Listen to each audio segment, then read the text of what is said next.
Forgot to mute the mic. Great start to the stream. So welcome everybody. So yeah, as the title suggests, this is sort of combining the two. We're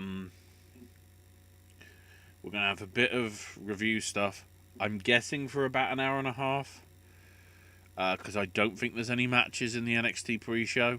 I think we're just getting the regular 6 matches that that I'm aware of. It'll be coming in. And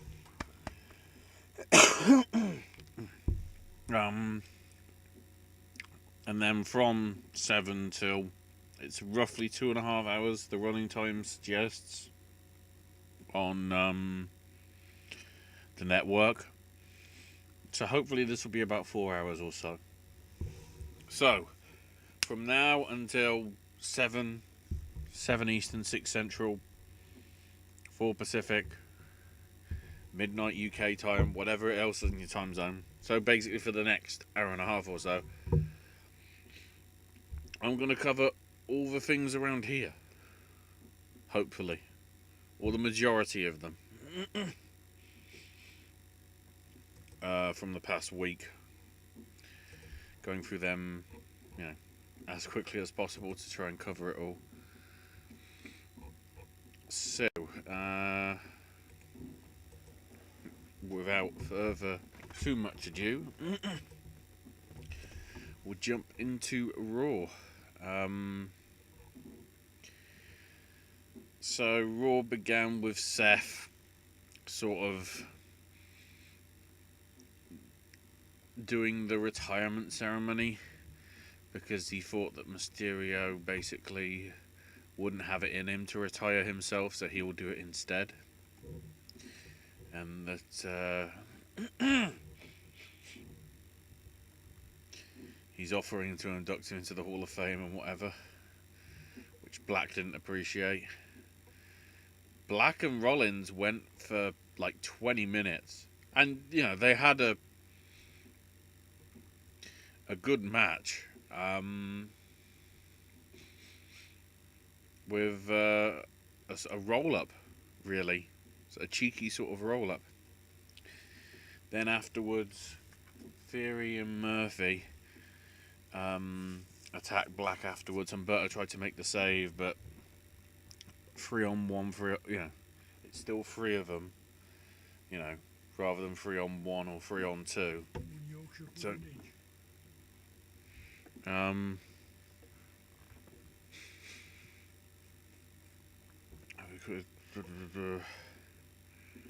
basically, the numbers advantage was too much, and the Messiah and his disciples, or whatever they call them,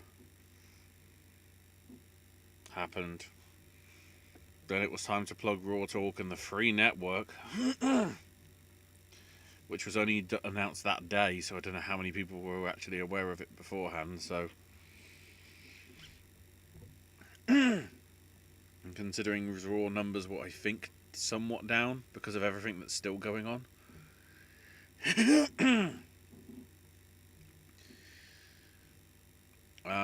So then they recapped Apollo Crews winning the US title,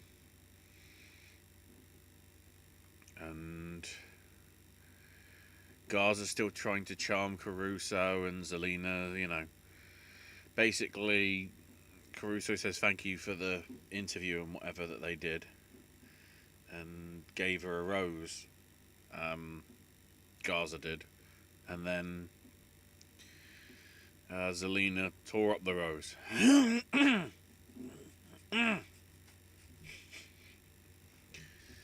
So then they had a video package from Shawn Michaels who said, obviously Edge is going to win, the greatest match ever.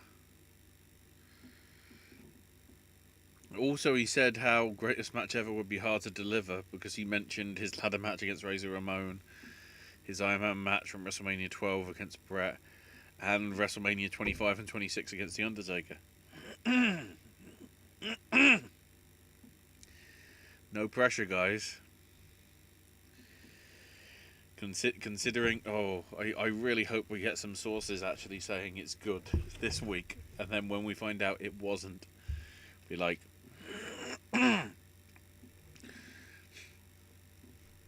Lana's angry at MVP. Except the way she slapped him, I swear she went like that. I don't think there was any contact from what I saw. I needed to get an action replay on it, but I haven't had the chance to, so whatever. And then they recap Seth's promo. So yeah, in the space of the first hour, they had a 20-minute match, but that's it.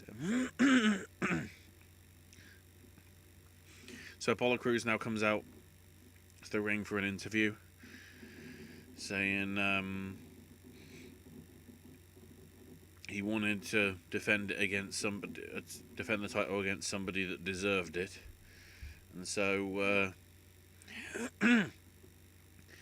gave the first shot to Kevin Owens, and they had a title match which went roughly about 10 minutes. Except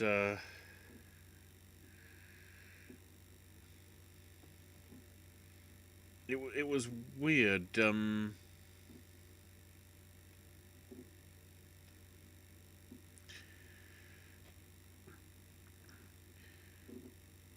Basically, both men, it was good for what it was.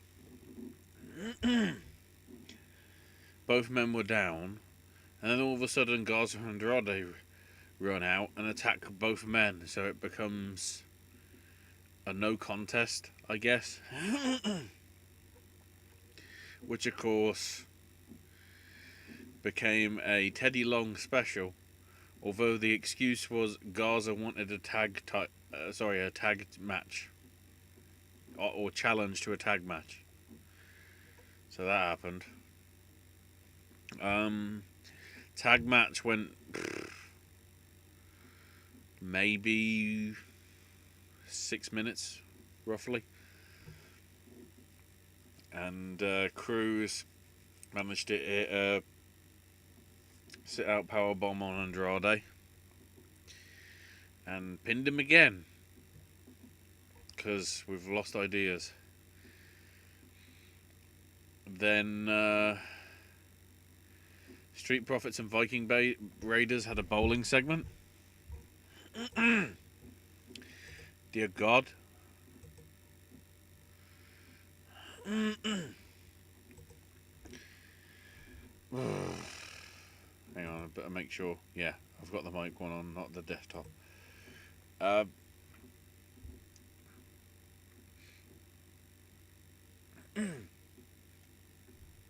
So they had the match. There was stupid stuff with turkey legs and dropping balls on feet and not being able to bowl proper balls, and then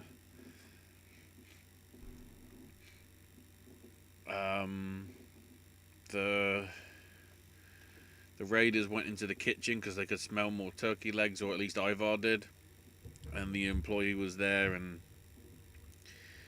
kicked them out the kitchen, but didn't come out the building because she thought Ivar was cute and doesn't understand why any would be interested in Eric. So are we throwing more shade at Sarah Logan then for marrying him? I don't know.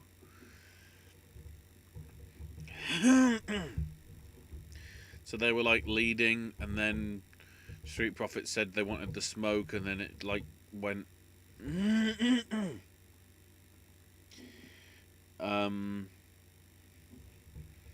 they somehow took the advantage because it was all dark and smoky. And then they were 9 points behind and needed a strike. So Eric slid Ivar completely down the lane with a ball in hand for the strike. And somehow the Raiders won. Sorry. If you look at the rules of bowling, if you cross the line, you get no score. So, already it's not real. So, by forfeit, Street Profits should win. Somehow it's a tie. next week / tomorrow, they're doing a decathlon. I don't know what I'm looking at because there's nothing there. So then Billie Kay beat Nikki Cross. They got into a brawl backstage before the match, and then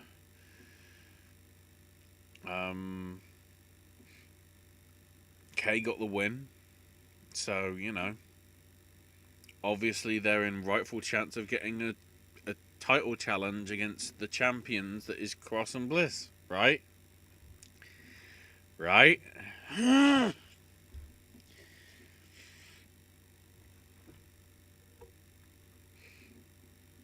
So, Drew McIntyre backstage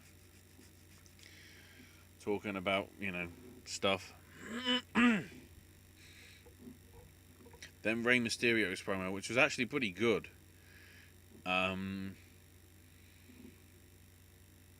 Basically, he basically says how Seth's got a lot of negativity for a Messiah. He tried to end my career. Then Dominic shows up, saying how somebody from the family should deal with it, and it was BS. Ray thanked everyone for reaching out, and it meant, a lot to the family and him and everything. And the real statement was how he basically ragged on Seth for what he's put him and his family through, and that it will never forgive him. Damn you, Seth Rollins. And Mysterio pats Dominic on the back and says, "Let's go." And Mysterio leaves, but Dominic just stays there and goes, "I guess, Seth, you're a man of scripture. And they do say an eye for an eye." So we got interesting stuff going on there. Nia Jax did a promo mocking the Japanese women for speaking Japanese. Casual racism. With everything that's going on in the world right now, that's a really good angle.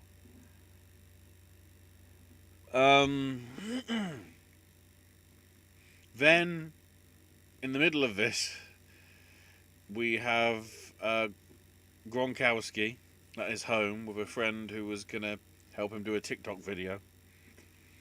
Truth randomly there as a gardener. The friend is wearing a referee shirt. Truth rolled him up. Gronk's angry. But his friend said, "Don't matter about that. Focus on the Bucks." So this is the way that we're writing out Gronk, because after this came out, basically Gronk wanted out of his contract because of his football career. That, within weeks of WrestleMania was suddenly back on the table because of all the stuff with Tom Brady, I guess. So, from what I remember, the terms of the deal is he can't wrestle anywhere else for the duration of the contract, which I think was a year. So, he can't show up in AEW or Ring of Honor or any other promotion. He can show up again to WWE and do stuff if things don't work out, or whatever happens. So so R-Truth's got the belt back in its true home. Let's see what they do with it next. Hopefully it's something interesting. Then again, because Truth's got it, it's going to be interesting. So then we get to Nia Jax, Kairi Sane.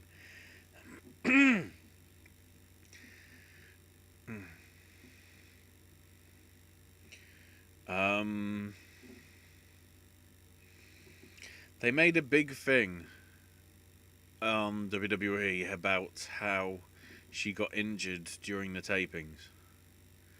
I think there wasn't even an article about it. or certainly it was quoted to various news sources by WWE, how Kyrie wanted to finish the match and was fine to compete and whatever. It was always it was always great, this match, because as soon as it went to the outside, I was like, I don't want to watch this. Because if you look at the still pictures that Kyrie put up afterwards, there is a rather hefty gash in her forehead.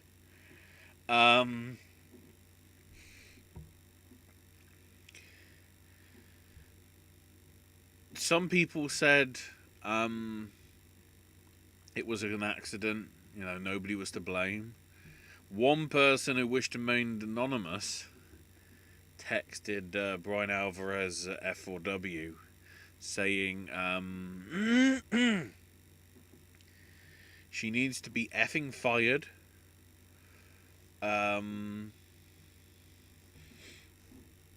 She needs to be out of a company before she hurts or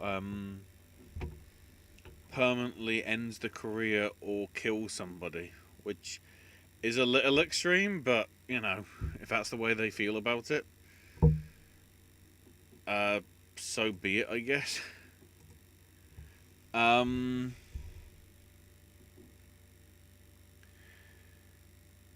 the way it looked, Kyrie couldn't do. It was partly Kyrie's fault because she wasn't able to protect herself, but at the same time, Nia was too close to the steps. I would argue, and the speed at which she flung her was too fast for Kyrie to be able to do too much about it in order to stop it. The great thing is, you wouldn't have told this. You wouldn't have been able to tell all this because that spot happened. Nia walked away. Then all of a sudden she walks back, picks her up, rolls her in the ring, gives her a leg drop, and that's it. They cut out all the medical stuff. They didn't think it was worthy of including. So... Oh.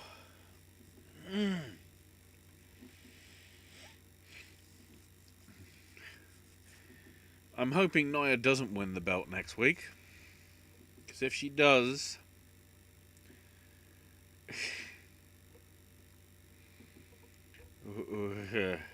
I think there might be a lot of people not happy.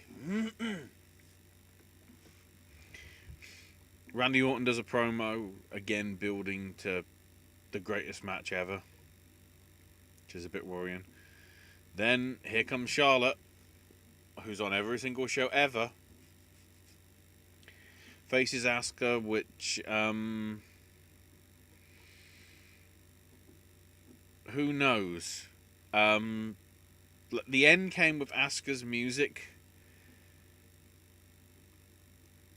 hitting, and Jax came out with an Asuka mask and green face paint like Asuka would, and the bell rang.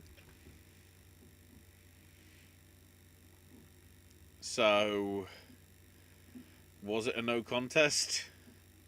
Was it a count out? Was it disqualification? Who the hell knows? Jackson attacked Asuka, so be it. Then Charlie interviewed Lana and saying how Lana isn't allowed to be at the ringside for Lashley's matches, but maybe she'll show up at ringside for MVP's matches. So Drew McIntyre and MVP starts 6 minutes from the top of the hour, as in 6 minutes until the end of the show. So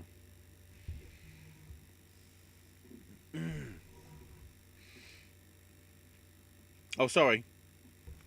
6 minutes from the entrances. Lana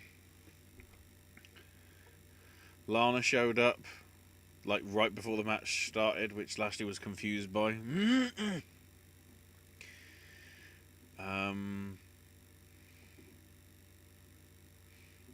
McIntyre managed to hit the Claymore kick for the win, and then Lashley put the full Nelson on. And they cut it off because they continued it on Raw Talk, which was nice and all, but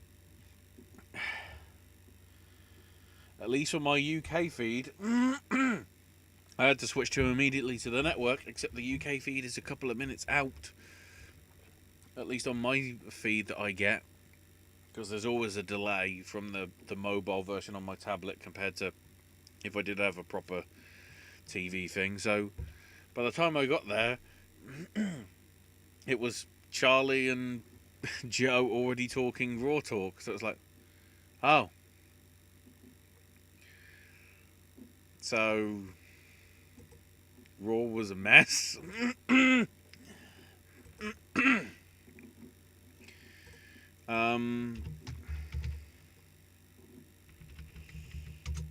So in terms of the other All Elite stuff, which we'll jump to next, being the Elite 206 gig, started with the Elite in the dressing room, with Brandon Cutler coming in saying that he needs to do media. And they just said, give us 5 minutes to get ready. And then after the titles, Kenny's bleeding from the stomach, Matt and Nick are bleeding from the forehead, and they're not in good shape.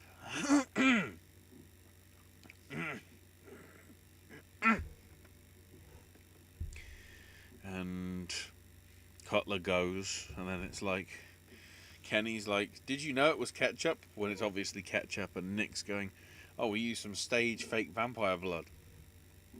And you see Matt palm a razor, but you can tell that he's using the blood as well. But the idea is, oh, I use stage blood too. And then they find the blade, and it's like, oh my god, why did you gig yourself? And then, of course, Damascus Matt shows up to explain what gig means in this segment. Then, out of character, Matt and Nick talk about FTR's arrival, saying it was special, but would have been even more special if it was in front of people. Big Swole gave a public Swole announcement saying, don't put Lysol in your throat. Orange Cassidy and Best Friends had a cameo trying to come up with a bit, which they struggled to. The best bit was Orange Cassidy was going to, and Chuck Taylor was like, it's just going to be Fast and the Furious, isn't it? And then he comes out and he goes, Fast and the Furious. Oh, wait. Then TH2, the Hybrid 2, Angelico and Jack Evans cut promos about the injustices they've been dealing with in AEW and that they can't wait. Considering the Mexico situation and how the epidemic is spreading over there quite drastically, and that Jack Evans is in Mexico, it might be a while for the Hybrid 2 before they can do a lot. Kenny Omega wanted to punch Colt Cabana, but ran into Chris Harrington instead in Cabana's gear, and Cabana sort of snuck in and said, thanks for the gear. Thanks for holding on to it and whatever. So we're building more with that. Dustin meets a fortune teller to ask what was up with Ali because of this whole Ali, not Bunny, QT Marshall. Except the fortune teller says Rhodes will be on the receiving end of her shattered dreams in the future. And that Ali only likes carrots, not apples. But she isn't the bunny anymore.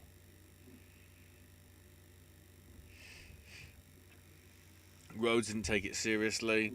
And then you see Ali sort of smiling at the fortune teller. So then the private party backyard ladder match continued, which Bones and the Bear actually won because Cassidy got shot by the bear and Quen got the destroyer on him.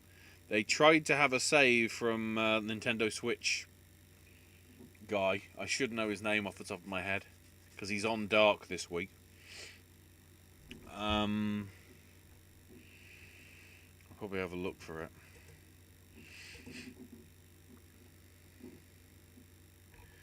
If I can find it. Oh, great. That page doesn't even list it.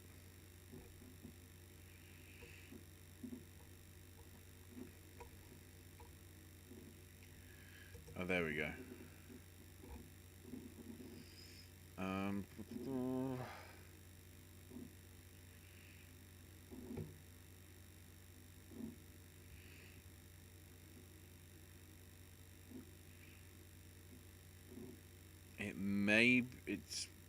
I can't remember whether it's Lowrider and Fuego del Sol. I thought it was.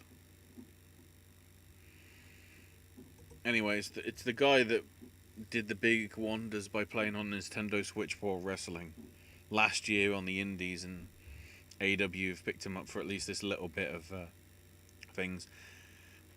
And then Hangman Page meeting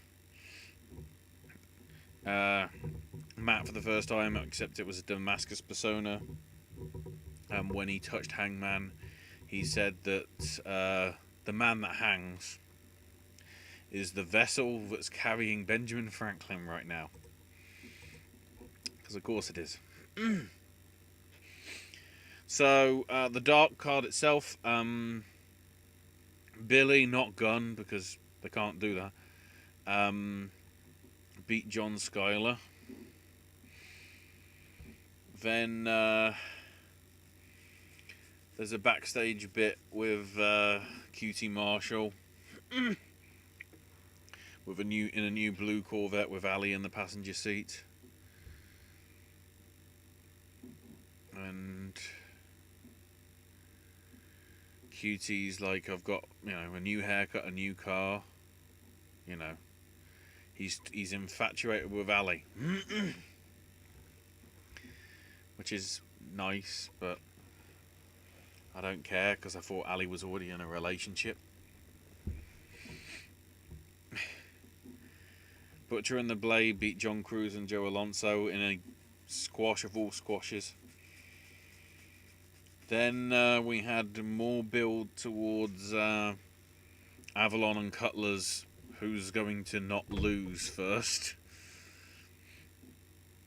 And Bates basically said, well, considering how you're doing so badly, maybe two negatives equal a positive, and you should team up.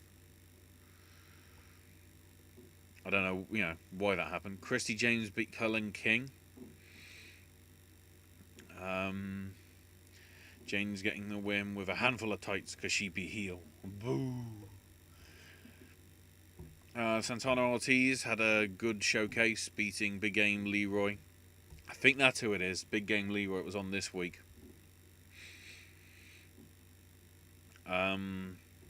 Leroy refused to drop the switch and it got kicked out of his hands. I hope that was a switch that wasn't working. Which, knowing how some people are, probably is pretty quick to be able to get. The Natural Nightmares managed to beat Cutler and Avalon.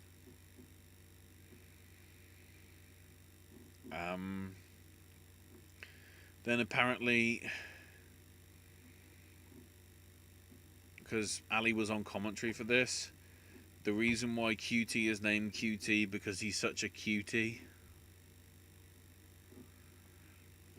QT got the win with a QT cutter on Cutler. Except the finisher is now being renamed the Red Delicious.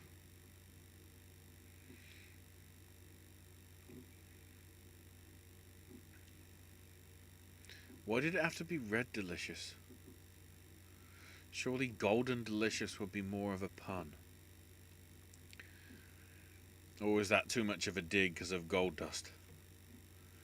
Who knows?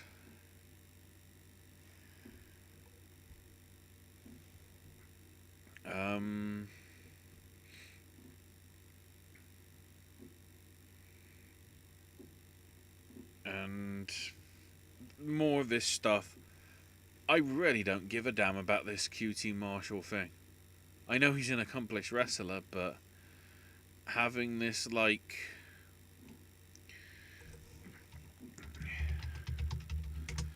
Hang on, I'm trying to find out how old QT Marshall is. He's 34.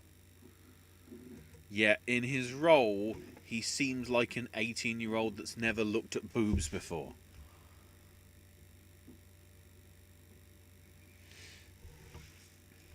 I'm not a fan of it. Not a fan of it at all.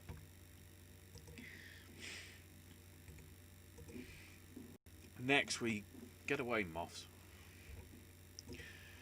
Impact Wrestling. Get away, moth. They started with a dedication to George Floyd. I couldn't see this one live actually because they decided to region block the live stream on Impact. In fact, I'll even check it now, see if it's still region blocked. Because if it is, that's great. Because if you're anywhere other than, I guess, North America, you're screwed.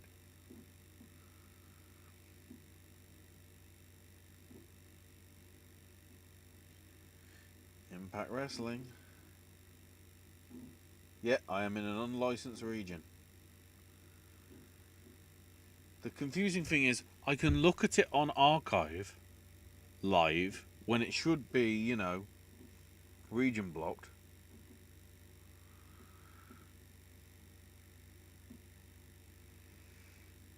Let me just...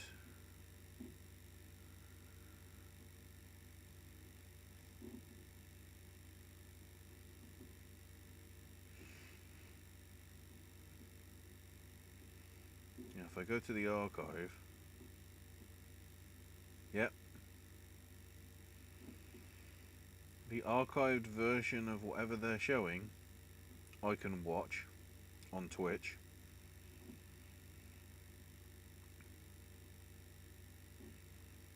But the actual live stuff, I can't. Which is brilliant.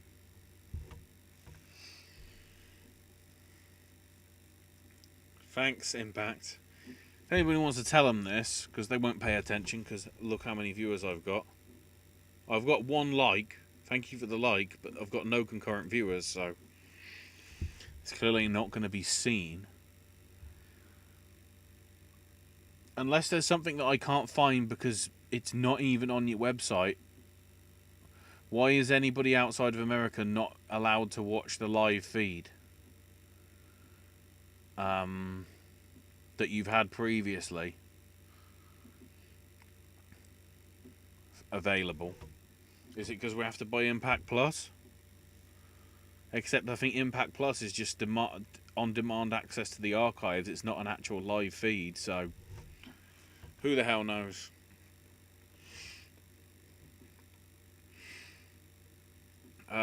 So the show actually starts with Kira Hogan, Tash Steelz beating Kylie Ray and Susie. Pretty good. Tasha and Kira work very well as the heels in this. Hogan winning it for the team. On Ray with a twisting fisherman suplex. Then Ace Austin's interviewed. And Moose interrupts, saying, don't go for Tessa's title, go for my title. Joseph P. Ryan beats Crazy Steve. Mainly thanks to the Christs getting involved and being distractions and whatever. Afterwards, Ryan invited Jake to join Cancer Culture, but Jake had to change his ways and make some sacrifices, and Dave said it ain't worth it, and then Jake hits Dave with a spin kick, so I'm guessing that's the sacrifice. The family name is no more or something, so I guess Jake is part of cancel culture, but Dave isn't. Maybe.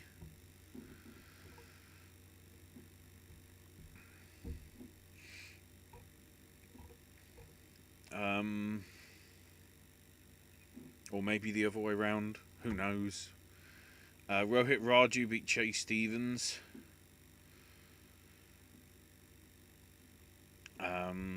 Which was pretty good. Decent match between the two of them. Rohit winning with his jumping knee double stomp combo. Then Rohit said he was the most underrated wrestler in the world. And then Rhino gored him from behind. That's nice. I mean, I think it's nice. Hard to tell because I don't know whether it's supposed to be relevant. Then Havoc and Nevaeh are basically reunited, free from James Mitchell's hand, to become an unstoppable duo. Oh yeah, let's bring out the women's tag titles again. Locker room talk with Madison Rayne and Johnny Swinger had Chris Bay excited for his new tag partner, and that they're going to call themselves the Finesse and Bench Press Express, making their debut against Willie Mark and Jake Hammenegger.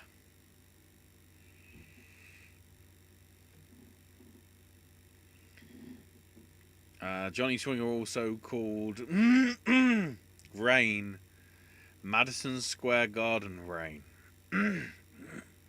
Which is a bit weird. The Impact Plus flashback moment, mysteriously, was Bobby Lashley versus Drew Galloway at Slammiversary 2016. Are they trying to say something?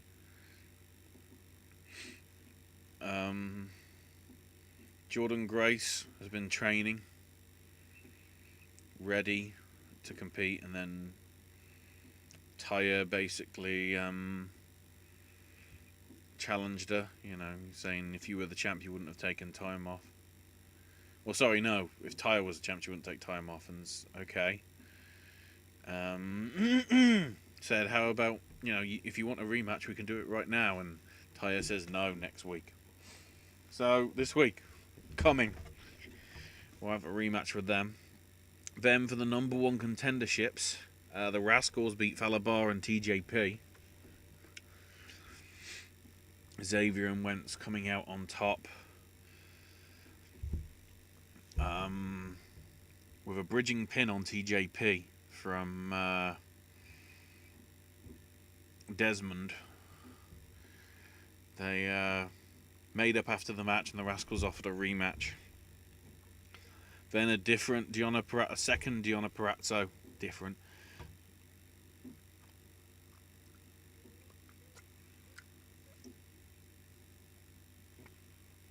Sorry. Something got caught on my palate and I was concerned about it. A second, more in-depth Deonna Purrazzo promo hype thing. She'll be wrestling on this coming week's show. Then Rosemary and Johnny Bravo on their date. Rosemary invited him to work for her, tried seducing him, and as he was about to bite the apple to basically, I guess, entice him in and whatever, Taya distracted him with a phone call. Then Elgin barges into the production area and demands his music be played. Saying he's the rightful champ but keeps getting screwed by Callahan. And he wasn't leaving the ring until becoming number one contender. And then Shamrock and Elgin got into a fight. Then Ace Austin shows up. Trey Miguel's making his entrance, except we jump to the back. Trey Miguel's been attacked. Xavier and Wentz calling for help. Wentz goes after who he thought was the attacker.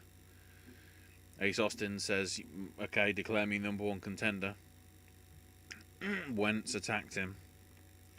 and said, Zachary, you can take Trey's place,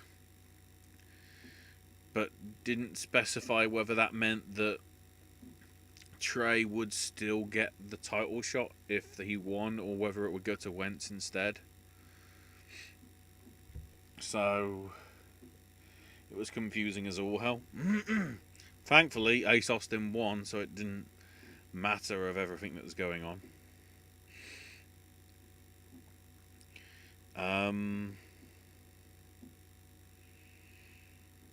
So it basically became, you'd have thought the idea of the attack from backstage would lead to the sort of surprise, the cocky person winning, but no, Ace Austin won. Then the interesting stuff at the end.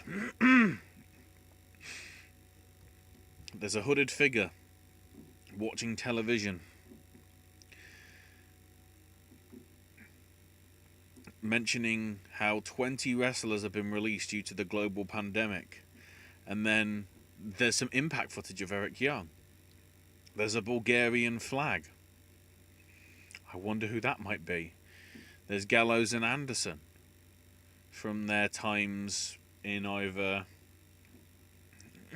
Impact or maybe GFW. I don't know what material they've got with Anderson. Drake Maverick stuff. Kurt Hawkins, which I guess might be GFW stuff as well, or some other stuff that they've somehow got the license for from other stuff. Micah Maria, EC3, and then Slammiversary. The idea, I think, being the 90-day no competes expire right before Slammiversary, so they're trying to tease that somebody might be returning or showing up in the world of Impact.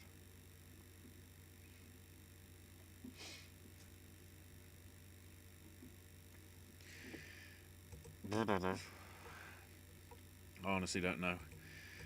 So the NXT stuff. Oh, interesting.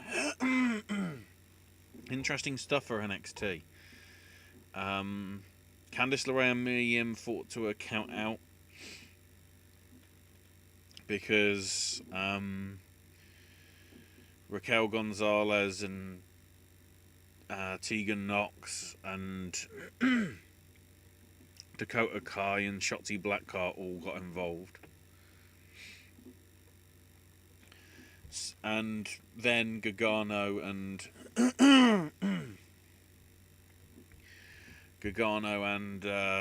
Keith Lee got involved, which became a mixed tag match, which Candice and Johnny won. Candice rolling up Mia with a schoolgirl, then Gargano injuring Keith's hand, grabbed the title belt.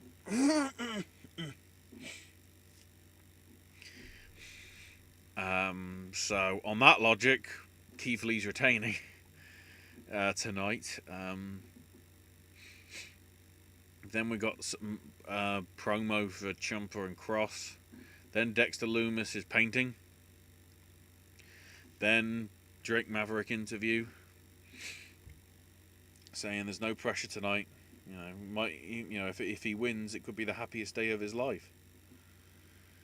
And vowed to eat a cookie in catering because it didn't matter. Then we had a Prime Target special focusing on the Velveteen Dream Cole match. Dexter now has finished his drawing, and it's him driving a truck with Undisputed Era tied up in the back. I fear that this is going to have something to do with the backlot brawl. Then Swerve Scott beat Tony Nese. Jack Gallagher came out to try and cause a distraction, but Swerve got the sunset roll up out of nowhere. and got out the ring just before Gallagher could get in and do a 2-on-1 beatdown. I don't get this. They seem to be teasing Scott's frustrations in the match against Tyler Breeze a few weeks back. You know, sort of maybe teasing him turning heel, but now all of a sudden he's face because Nice and Gallagher are heel. So then we had number one contender match. Birch and Lorcan versus Undisputed Era versus the returning Breezango, who had a SpaceX style Bob and I think it was Bob and Derek, the two astronauts that went up to the space station. They did that as a thing, which was interesting. Dexter Lumis basically took Undisputed Era out of the issue. I say out of the issue, but it was enough of the distraction that allowed Fandango to cover Bobby Fish. So they've already been building Birch and Lorcan as number one contenders in previous weeks. Then Breezango win a triple threat to become the number one contenders to Imperium, except then Indus Sher, the two big Indian guys, come down for a standoff themselves. Who knows? So then Santana Garrett beat Aaliyah. Aaliyah was being managed by Robert Stone, clearly out of sorts because of Chelsea Green firing him. Aaliyah gets beaten pretty quickly, and Robert Stone is even more shocked. Then another Prime Target special focusing on the women's title situation.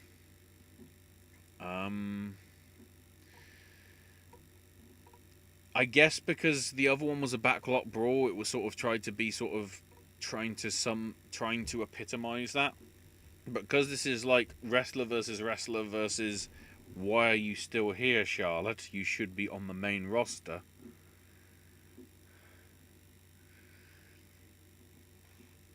They had a very good promo package doing it. I don't know what's happening with it. Mainly because it is actually live.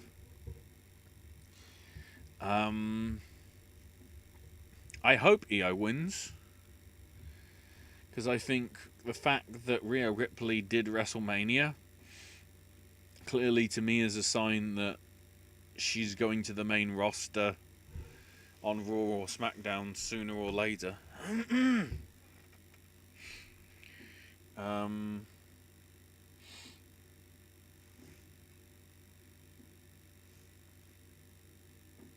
Then Cameron Grimes beats Bronson Reed,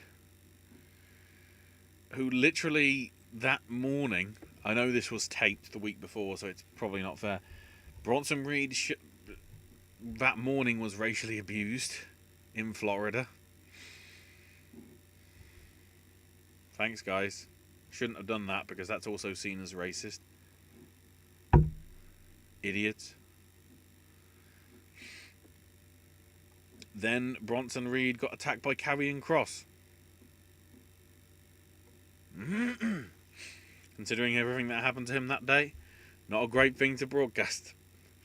And then, thanks to the bloody weird bloody mass men showing up, kidnapping people, which Drake Maverick took out, and once he took him out, he got took out with a super kick and a phantom driver, which makes me think that they are Phantasma's gang, the not Lucha House Party are here. So here comes Drake, not happy, and it's like, Drake's career's over.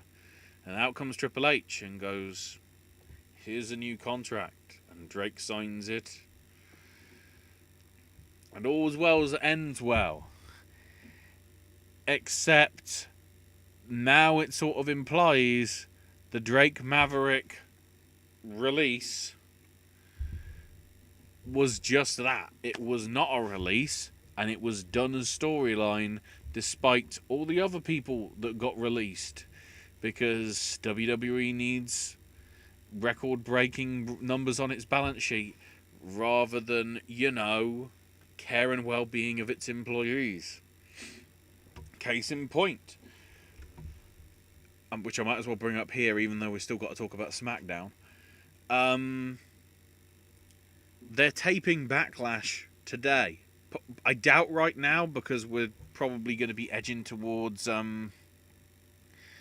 doing preparation for Takeover probably in Orlando right now. But the audience, which is the Performance Center and NXT people, had to be there at 8:45 in the morning.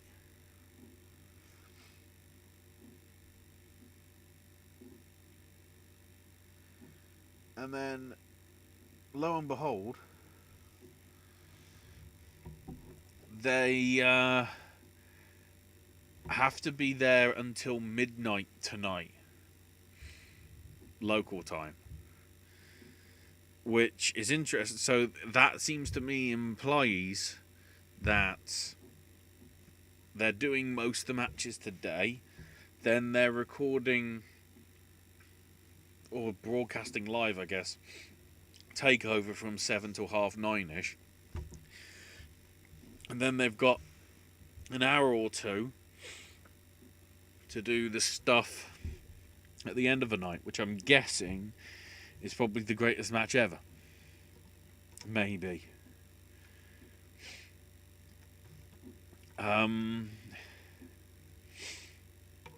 So yeah, I hopefully they're getting paid sufficiently for this, considering they've got to possibly stand without any sitting, at least that we're aware of, for nearly 15 hours.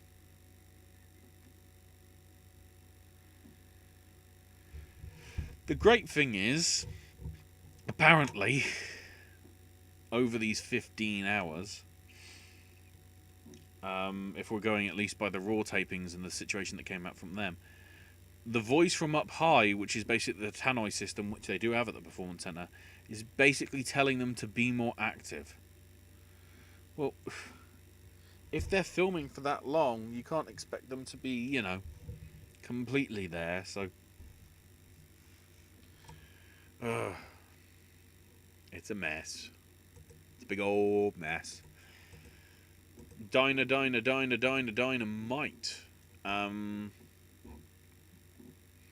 Opened with... Well, it actually started with the Black Lives Matter sort of thing.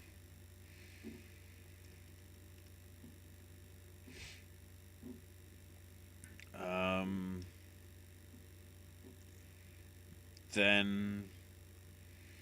we opened with Kenny and Hangman beating Jimmy and Kip to retain the tag titles.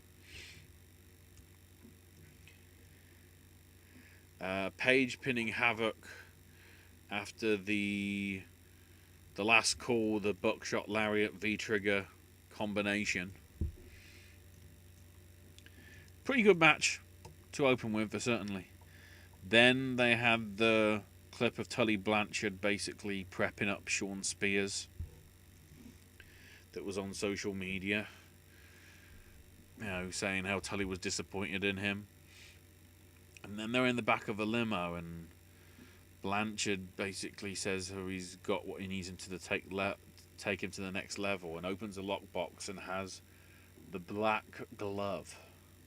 Great. The great thing is Excalibur just said, well, this clearly represents a new identity for Spears. Not realizing, obviously, the history, certainly in WCW, of the back glove. I think Rhodes had it for a time. One of the Blackjacks, I think. But it's been used in the past, at least in sort of NWA, WCW sort of stuff. As, once the glove is on, they're gonna, they mean business. So we'll see. Brian Cage squashed Sean Dean. Of course, with a buckle bomb. To go, this is how you do it. Nia, Seth. Taz cutting a promo saying how he was angry at how Jon Moxley was giggling last week. He needs to get his head on straight because you need to take it seriously. This isn't a joke. And of course, beat him if you can. Survive if he lets you. Great, Taz, we're using your 20-year-old catchphrase. Even Jericho realizes you shouldn't do that. You need to evolve. Taz is just like, how about I do my own catchphrase and just change a word or two to refer to my man Cage? Great. So Moxley did come in the ring and said, the reason he was smiling because of the idea of locking up with Cage, and violence makes him happy. Cage is different than everyone else's WWE, but so is he. I'm going. Cage is different than everyone else's WWE. Tell that to Wardlow. Cage is a machine. He's only human. You can be beaten, but it will take Cage all night long.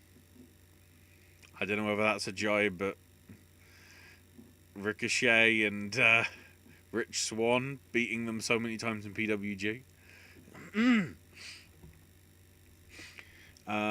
Moxley told Cage he's swimming with a different breed of shark, and remember that the next time you mention me on TV. The slow build to what we need to for Fyter Fest. Lance Archer's in a drunk yard beating up a masked man. And Archer says, one loss means nothing to me. I'm not here to be a spot monkey. I'm here because everybody dies. And Jake Roberts goes, sorry, Alex. It's like, what's going on? Matt Hardy, as actual Matt Hardy, approached Private Party, checking on Mark Quenn's knee. And basically offers his services to Private Party if they need any help. Which Isaiah Cassidy rightly brings up, maybe they could be Hardy Party. Then bumps into Sammy Guevara. And Guevara is scared out of his brains. And Hardy's like, hey, chill man, we're cool. Not realising the different personas, because of course. So, then we have the graphics for Fyte Fest. July 1st and 8th at 10 p.m. Eastern. Except then the tweet says 8 p.m. Eastern. It's worth noting that I wasn't even aware of this, because I only caught it via the other sort of places. The AEW Dark was originally listed as unlisted on YouTube.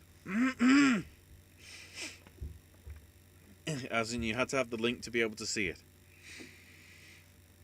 It wouldn't just show up in your subscription feed.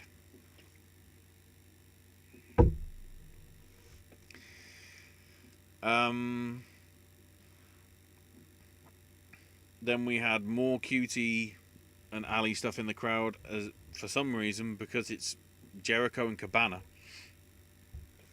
Good match between these two. Jericho obviously wins with the Judas effect. Then says that Mike Tyson is a piece of shit, and he's going to do to Tyson just what he did to Colt. And says that everyone wants to see Jericho Tyson. He wants to taste Tyson's blood and shove Tyson's head up his own ass. He's not waiting for next week, next pay-per-view, or next Christmas. He's calling him out right now. Except here comes Orange Cassidy, who tucks Jericho's hands inside his belt as if it was pockets. Hager swung and missed. Jericho missed. Cassidy bails to the outside. So I guess that's becoming something as a filler.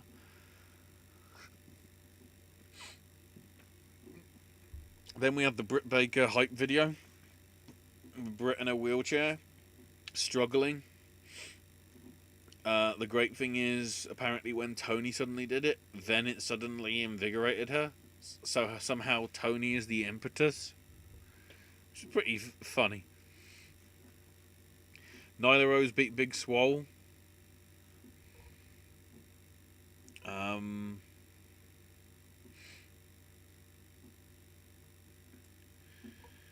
Which Nyla Rose won with a spine buster. Swole got interviewed afterwards, saying how she centered herself after some time off and that it's good to be back.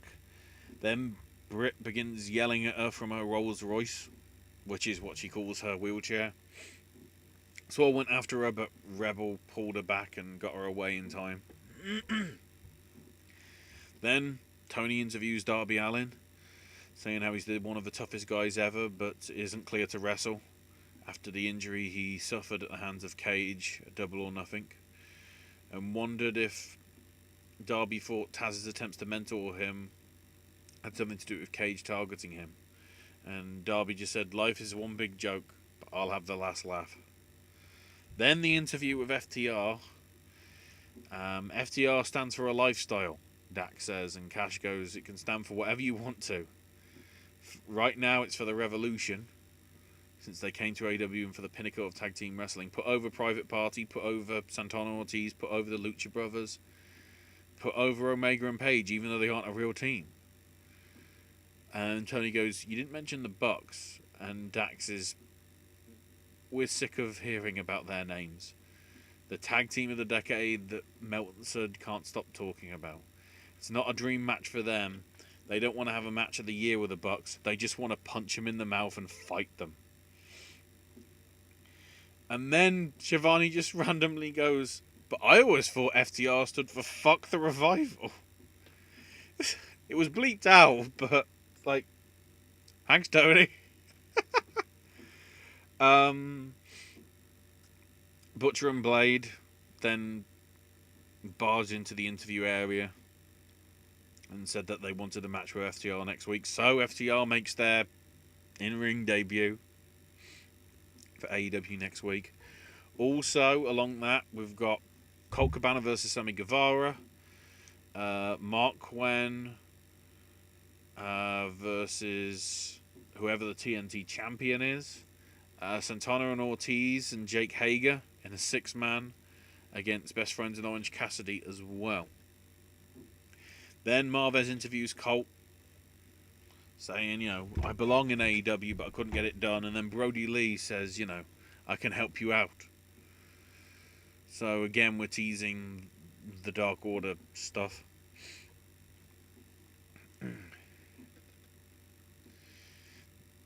So Cody and Jungle Boy was a very good main event. Really good action between the two. Finishing with Jungle Boy going for a swinging DDT, which Cody blocked, turned into Crossroads, and got the win. Dustin and Brandy checked on Cody afterwards. Marco and Luchasaurus checked on Jungle Boy. They embraced, and it'll be Cody against Quen on next week's Dynamite, which is nice.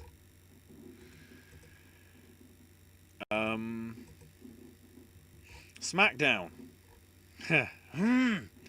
So it started with Jeff Hardy saying, giving his basically story of events last week. He arrived at the Performance Center, something hit him on the back of the head, and the next thing he knew he was being handcuffed and smelt like alcohol. He questioned himself and felt like he let his family down. Passed a sobriety test. A witness showed up and revealed they saw a person with red hair and a beard run out of a car. And Hardy goes, "Well, that's obviously Sheamus." And I'm immediately going, oh God. So because Sammy isn't here, we're going to paint him as a criminal now by doing criminal things that is causing people to get arrested. Because I think Sheamus is the victim of this, maybe, unless they just go with that now. Basically, Sheamus isn't. Sheamus comes out and says, Hardy's in denial and can't accept responsibility. Just be a man and admit what you did. You're not a man. You're a junkie. You don't have to worry about letting your family down because they're used to it, and this gets into a fight. Then Otis and Mandy passed by a chair with Corbin's crown, and Otis took it. And then Corbin's angry that his crown is gone. Otis beats Corbin in no time at all with a caterpillar. Well, actually, it's a win via DQ because Corbin grabs a chair and smacks him with it, but Otis basically Otised up, not hulked up. He just absorbed the chair shots because of his size and then took him out and hit the caterpillar then. So then Miz and Morrison are in a white van with spying equipment watching Braun Strowman. They're going to make Strowman's life a living hell until Backlash. Strowman put water in his bottle and his protein shake exploded and went everywhere. And Miz and Morrison are laughing at this. So it's like they're doing candid camera / like Jackass. Okay. Mojo made fun of Shorty G, because of course he did. Lacey Evans made her way to the ring. Sonya Deville jumped her. Then weirdly, it's like Evans tried rolling up Deville but fell into the referee, who went down and grabbed his leg and couldn't get up and yelled to the back for help. Just randomly. Then, towards the end of the match, Mandy Rose appeared on the big screen, mocking Sonya and calling her a failure, which the distraction was enough to let Lacey hit the woman's right on her and for the distraction win. Then more hype for Matt Riddle. Then we're back with the van. Kayla interviews Strowman in the back. Miz and Morrison press a button and green slime falls on Kayla when it was meant for Strowman, and Strowman goes, I know it's them, I'm sorry. And he's angry. So, okay. Then Renee Young introduces Brian and AJ, saying, AJ says he's going to call me a coward because I took the bye to the final. But I did the smart thing. Brian did the stupid thing for taking on Sheamus last week. Brian's vision of being the champion is defending it every week against the upcoming people. I don't give handouts. And then said that Drew Gulak was another handout. It was a sort of good thing. One trying to sort of be the loyal, sort of brave champion. And the other one sort of being the cocky, sort of know-it-all champion. Drew Gulak then actually got challenged by AJ to a match, which was interesting. Styles taunted Bryan by going for the Styles Clash on Gulak, but Gulak reversed it into a roll-up and gets the win, which I think probably means AJ's winning on next week. Then Miz and Morrison approached Braun's car and destroyed the windshield with a golf club and a baseball bat.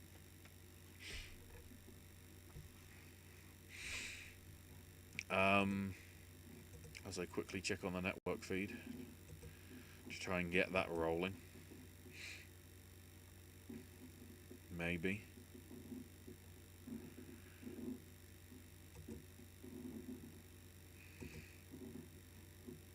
Yeah, I'd like to watch it now, please. please.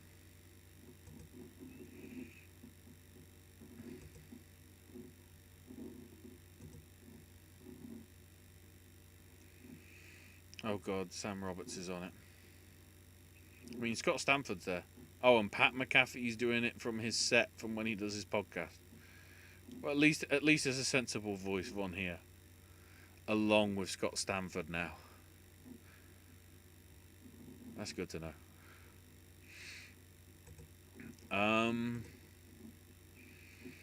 So then we have sixth man with Shorty G and the New Day beating Cesaro, Nakamura, and Mojo. Basically, Shorty G is the savior in the end, preventing Cesaro and Nakamura from interfering after the big ending from Big E on Rawley, getting them the win. Back to the parking lot. Braun Strowman finds the destroyed car and freaks out. And the security guard goes, Miz and Morrison are in a white van. And I'm tempted to say, please tell me it's Bay 22. 22! Oh! And Strowman tried getting in the van, couldn't. So he flipped it over instead.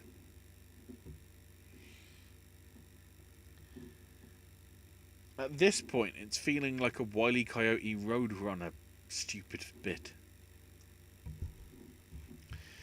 And then the tag title main event, and despite dissension in the ranks and blind tags and everything,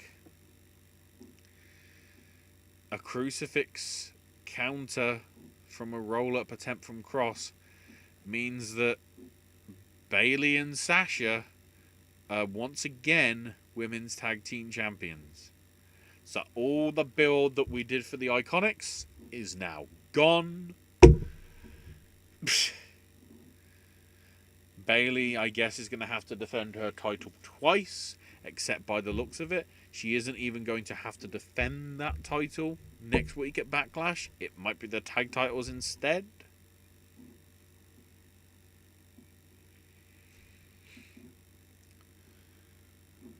The breaking kayfabe thing, that's what I want to mention here. After the SmackDown taping, Nikki apparently bought the NXT members of the audience, Performance Center members of the audience, pizzas for them to all eat for free, to thank them for being there. She did that herself. WWE didn't want to. Just adding that there. So Ever might be slightly important. Ever so slightly. 205 Live, we had Oney Lorcan with Danny Burch beating Tahuti Miles.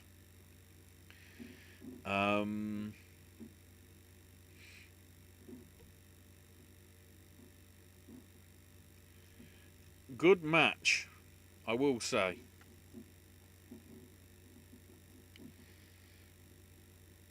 Miles, being too distracted by the surprise win over Burch last week. So there's obviously, progressing in storyline there. And then, per what happened at NXT, Swerve Scott beat Jack Gallagher. A very good fight between the two of them. Scott winning with a roll-up pin, very similar to how he won against Nice on NXT. But then Nice attacked Swerve because he didn't show up until sort of afterwards, sort of thing. And Gallagher sort of celebrates. And then they played the Cruiserweight Championship final again between Maverick and Herder Fantasma to close it. Overall, a good 205 Live, which I guess is good. That's what we want, and all that.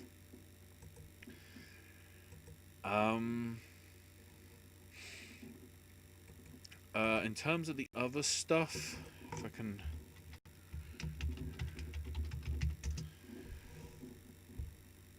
get the details for the other one.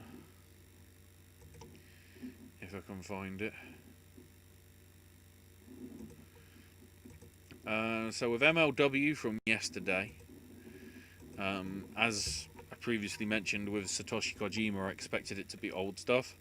It was mainly covering something I didn't realise, him being MLW champion back in the early days. So it started with Kojima beating Jerry Lynn to become the first MLW champion from the Manhattan Center in 2002.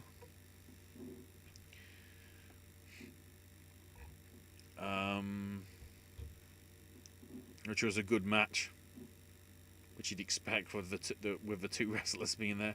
Then they had some clips of him defending the title in Japan at 0-1 and All Japan, before they showed December 2002 with him beating Vampiro in Fort Lauderdale. Midway through this one, whether they just wanted to get, because of the time and whatever, they only fits that in. Kojima successfully retaining with a Ace Crusher followed by a Lariato.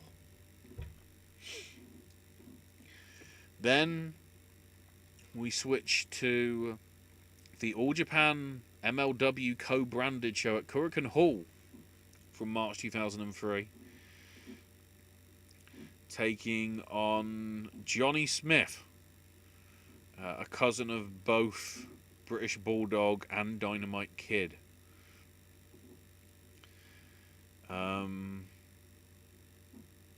There was an English voiceover for the Japanese commentary on this, and English commentary added on. But yeah, Kojima retains again, and that's all we know.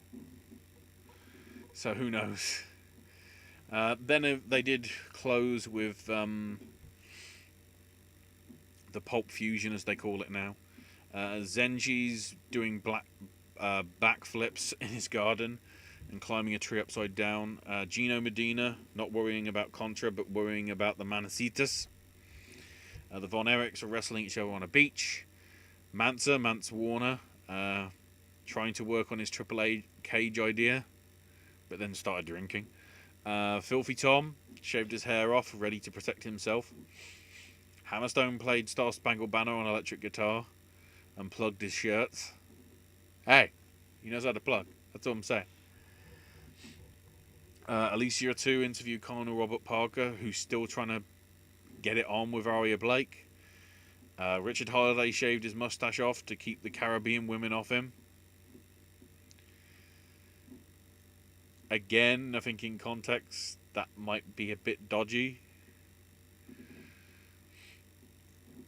Jordan unveiled Injustice's newest member identity in a brown envelope. And Myron Reed promised it'd be revealed later tonight, saying it was an injustice he wasn't signed 2 years ago. And then El Hijo de LA Park and LA Park had fighting words for Contra after they attacked. LA Park Jr. and El Hijo de LA Park had the fighting words after LA Park Sr. got attacked last week. And then Saeed Al Saba introduces the newest Injustice member, saying he'd weaponize our mind, bodies and souls because the revolution has arrived. Next week's anthology, focusing on Phoenix and Pentagon Jr. So that'll be obviously only recent stuff, because I'm pretty sure they weren't wrestling in 2002. Which I guess is a shame, but there you go.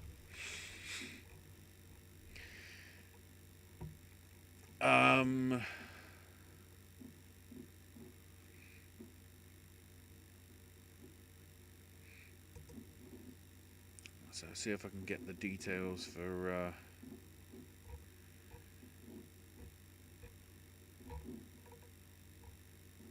Carneyland, hopefully.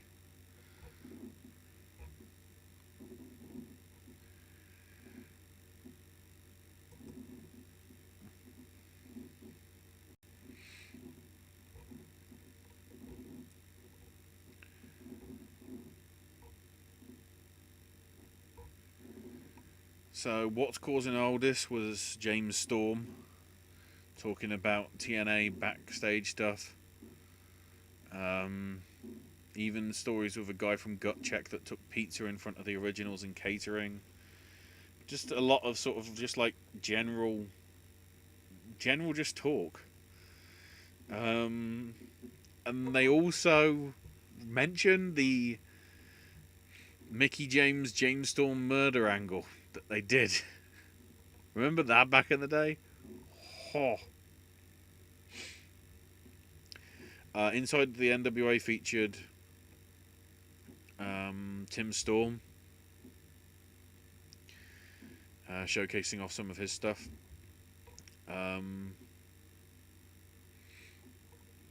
then the Eli Drake show was started off with a little bit about the riots, but then jumping into his weightlifting stuff. And Brian Pillman Jr. was his guest, talking about various things. So that's what basically filled the Carneyland slot, because we're still trying to elect the mayor of Carneyland, so they couldn't have an actual Carneyland show. They just had sort of a combination of other stuff instead. Which, I guess that's okay, but if you ain't gonna do a proper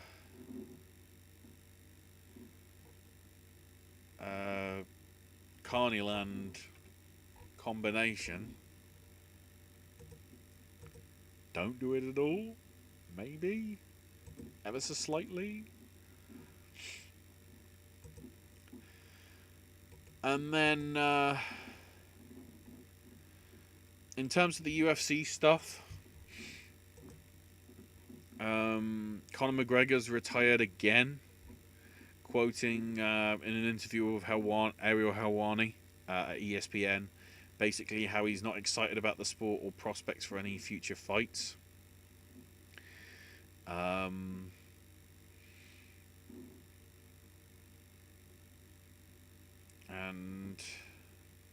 then in terms of Dana White's response to all this stuff and retirements and the fighters leaving, what with the Jones sort of claiming not wanting anything, and Masvidal not happy after drawing a lot with Nate Diaz and winning the BMF, the bad mother flubber belt, because I think I'm allowed 1F on this stream, even though it's not for kids, but whatever.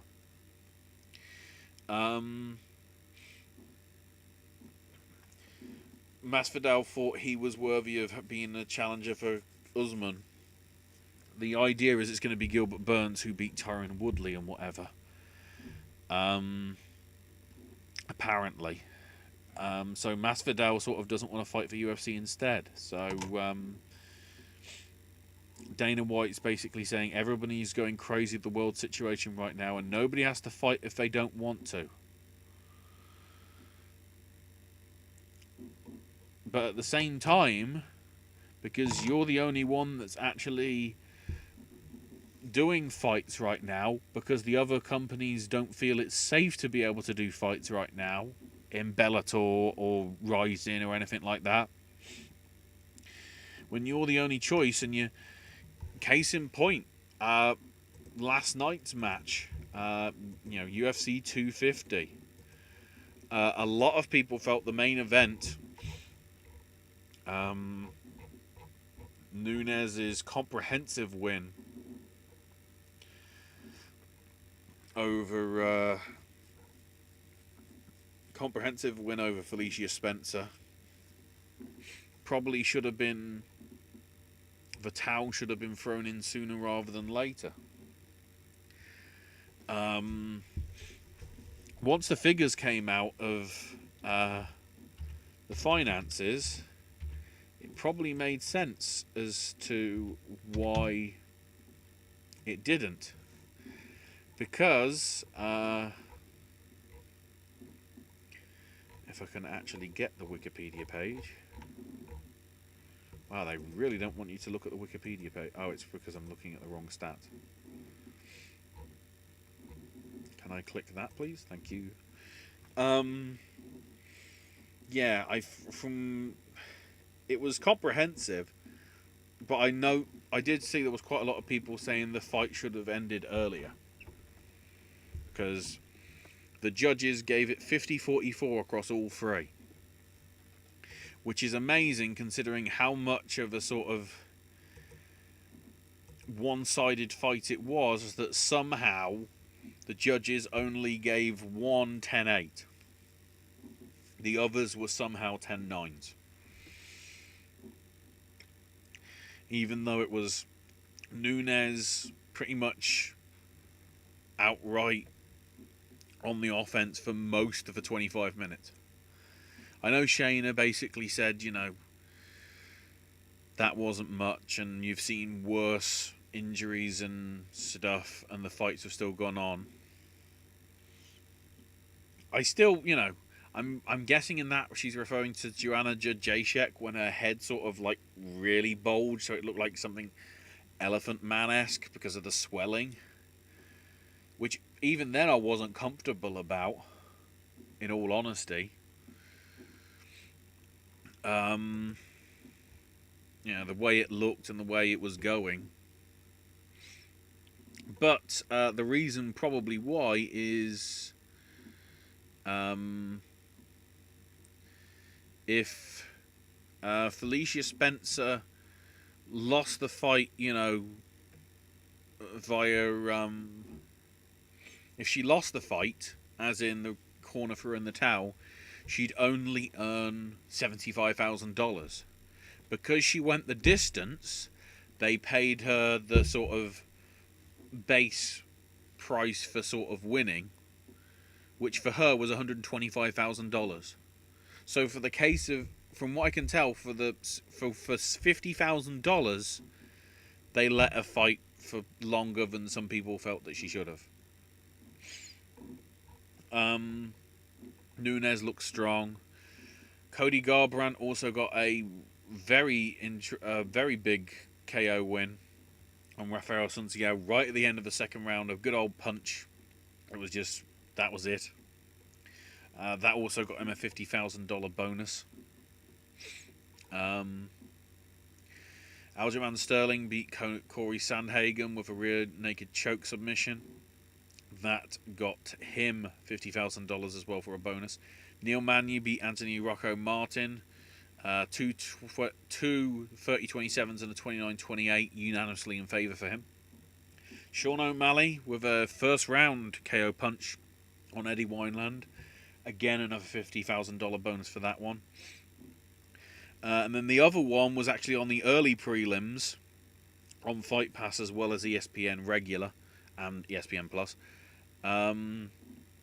Alex Perez in the flyweights with a leg kick TKO on UCF Omega that got him a $50,000 bonus. The other stuff from the early prelims, Herbert Burns beat Evan Dunham in a catchweight 150-pound fight with a 1 minute 20 submission via rear naked choke. Devin Clark beat Alonzo Menifeld 229-28 and a 30-27 unanimous 3-0 in favour of that. And then on the prelims itself, Maki Pitolo beat Charles Bird early on the second. In the middleweights, also in the middleweights, Ian Heinslich beat Gerard Messerschmidt with a 75-second or so TKO via punches. And then also on the prelims, in the featherweight division, Cody Statman beat Brian Kelleher 30-27 across all three scorecards. And Alex Caceres beat Chase Hooper again 30-27 across all three scorecards. UFC's next show is next Saturday, being headlined by Jessica I versus Symphonia Cavillo in the women's flyweight division. Also on the main card, we've got two bantamweight bouts: Jordan Espinosa versus Mark De La Rosa and Merab Deshashvili against Ray Borg. A featherweight match with Andre Philly versus Charles Jourdain. And a middleweight bout with Carl Robertson and Marvin Vettori. And then, as it stands on the prelims, 4 matches so far. More might get added to it over the next week or so for the ESPN Plus card. Jordan Griffin versus Derek Minner in the featherweights. Ryan Benoit versus Tyson Nam in the flyweights.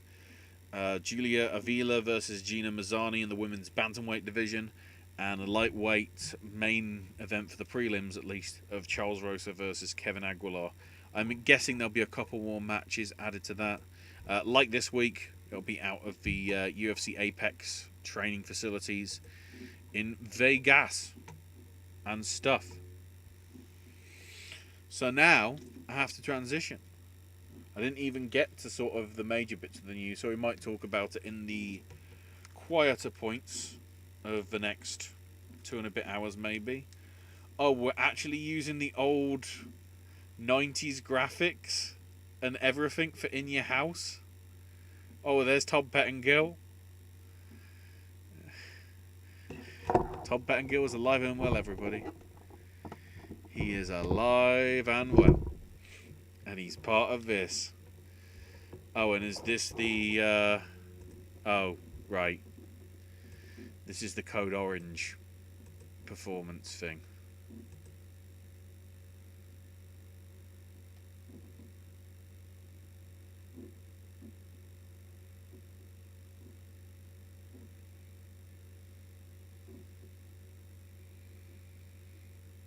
What the hell is this?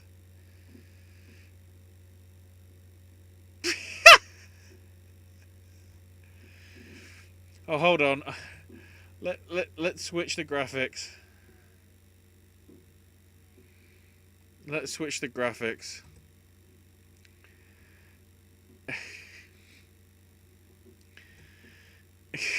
Let's move that there for now, because I don't know what I'm watching. Crazy shit. That's what I'm watching. I might have to... I'm getting warnings of encoding overload, so I might have to... No, I'd like to shrink myself, please. I'll have to do that. It couldn't cope with all my face. I guess.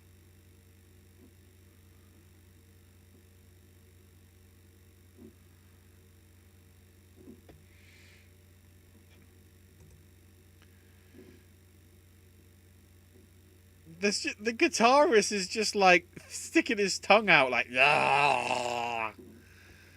Is he unwell or something? Can somebody get him a COVID-19 testing kit? Because I think he's down with the sickness.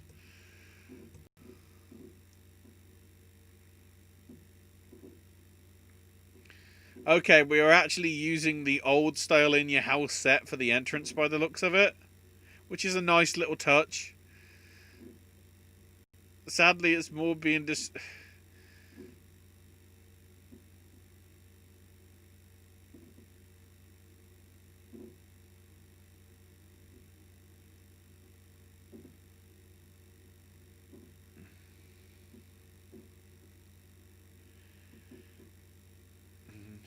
Also, it's good to see that they're not even social well, sorry, the drummer's social distancing, the keyboard is social distancing, the guitarist, singer, the singer, and the other 2 guitarists are not social distancing.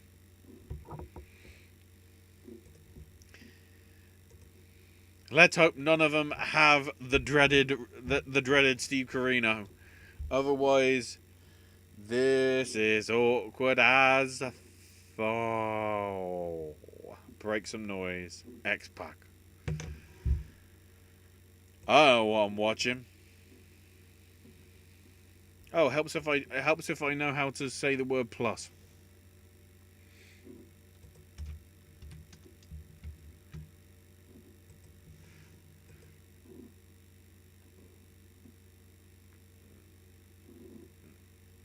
Yeah, that I don't know why that got applause.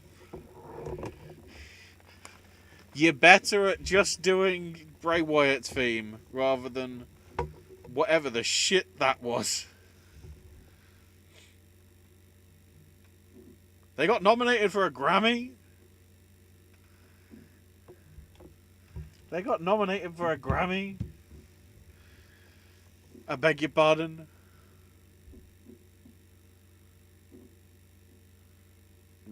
Oh, that's a surprising one to start with. I better get the image back in...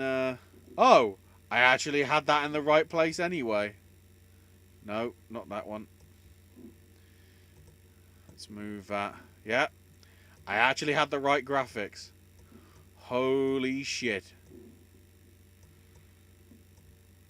Let's move that up.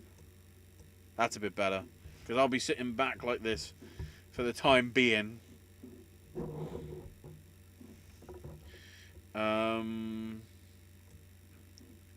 So yeah, there we go. We're opening with the 6-woman tag. Shotzi came out. Tank and all. Here's Tegan Nox. Oh, interesting. So because of the old style entrance, there is no ramp. There is just the floor, like it would have been back at the original In Your House.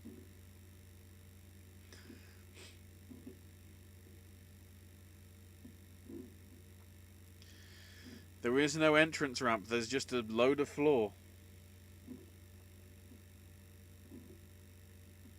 Okay.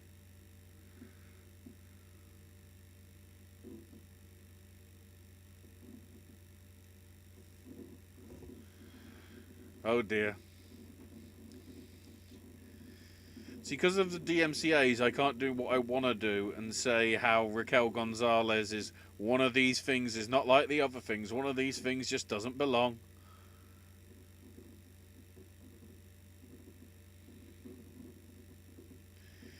Here's the common sense. The heels of the NXT locker room are having to boo the heels because...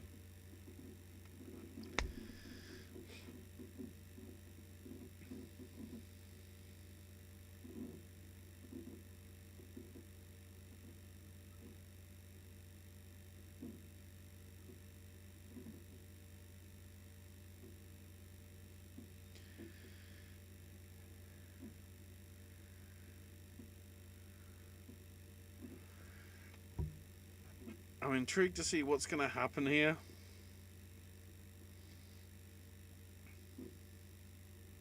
I'm guessing the heels will win because we cannot make Raquel Gonzalez look weak, even though she is clearly the weakest of the 6.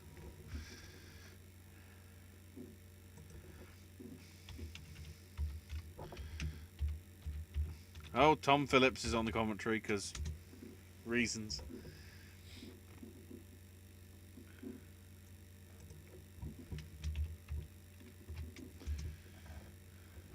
Did the bell just ring twice?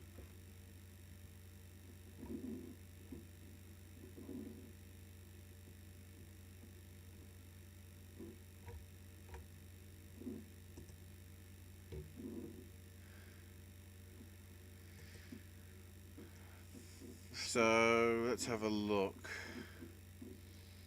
Oh. I see. So she has been a wrestler. Mainly because her father, Ricky Gonzalez Desperado, was a wrestler as well. Thing is, she really hasn't been that strong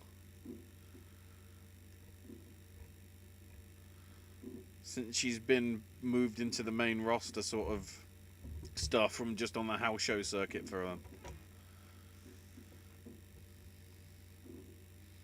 Whereas Nox has been wrestling. Well, they've all been wrestling for a number of years. It's just Raquel just looks somewhat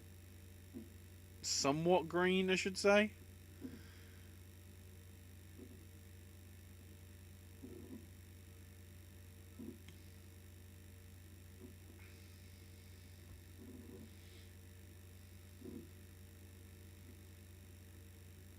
Oh god, we're teasing the choke slam stuff. Yay, Lady Kane.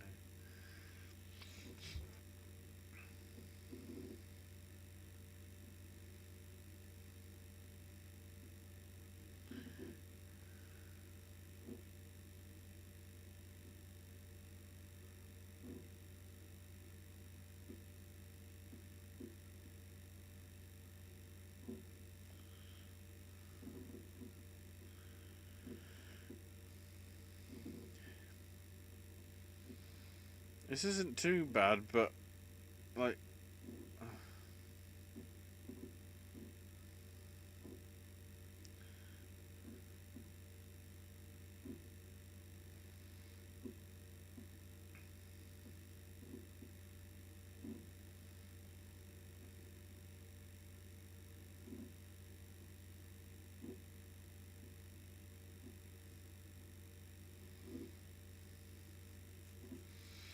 I'm determined to try and concentrate on this and see.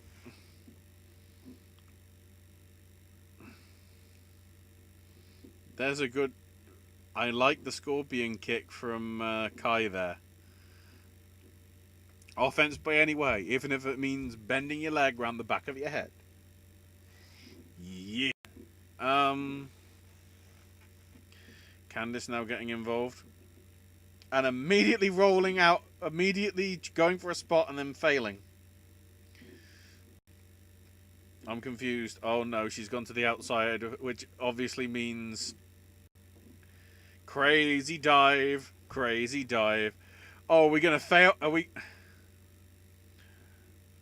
Oh, Raquel actually caught her and tossed her aside. Raquel didn't botch. My word. What is now this is just becoming doing spots to the outside for no reason.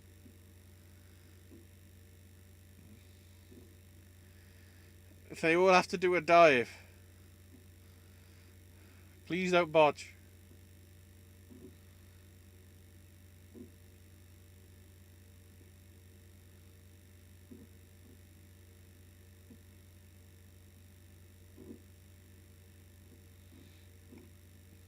Did Tegan injure herself? Or she just... No, I think she's just doing good selling.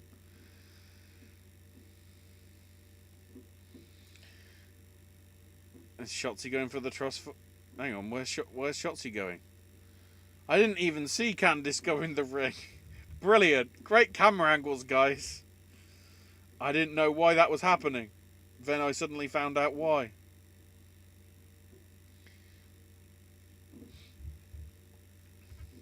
Shotzi going for the pin. But Candice kicks out. Here's the problem. NXT has too many good women's wrestlers that they're trying to put over at the same time in too many storylines.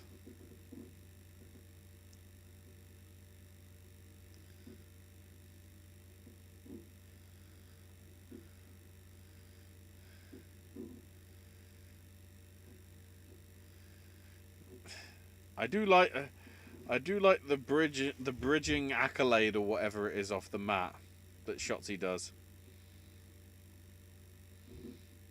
Raquel Gonzalez does a clothesline that JBL would go, that isn't a clothesline.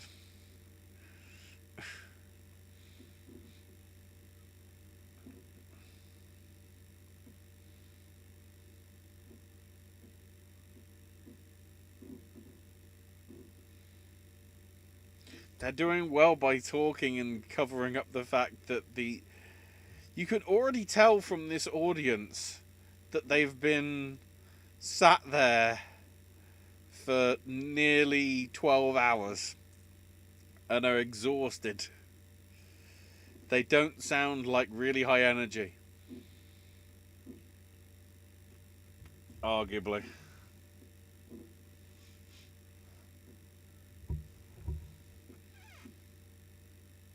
Stop doing the camera cuts, Kevin, please.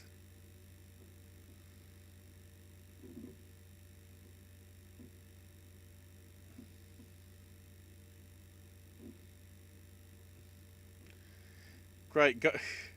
We're going to do a tag spot, but Dakota wasn't in the right place to be able to do it.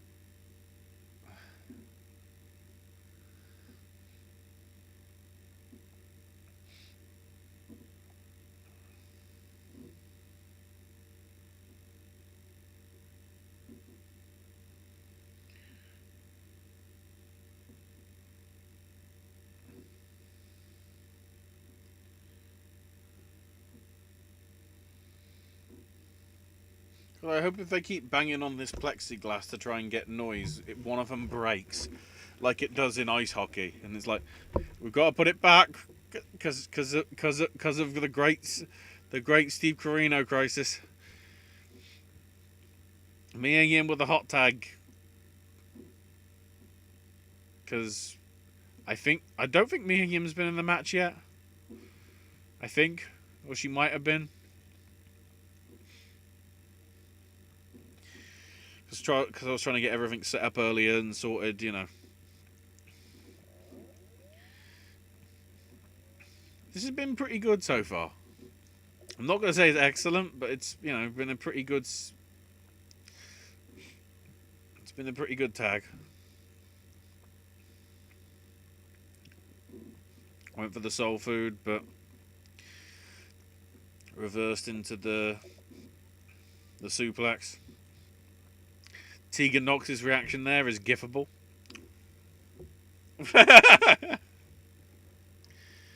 Oh, Raquel Gonzalez and Tegan Nox going for the hot tags.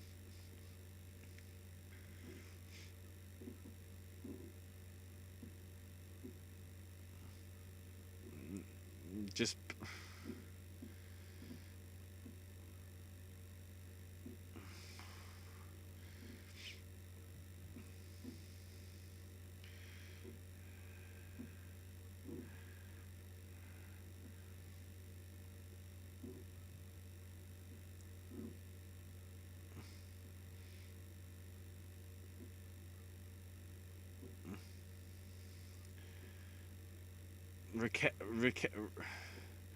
Raquel isn't selling too great with that. Oh, okay. Candice and Mia are fighting outside. And they're fighting to the back. So now all of a sudden the 6-woman tag has become a regular tag match. Yep, 6-man tag. Thanks, Tom.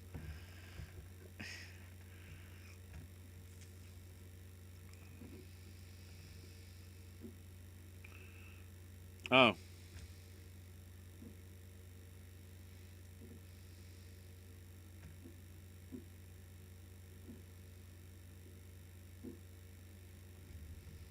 Sliced bread. But a double team sliced bread.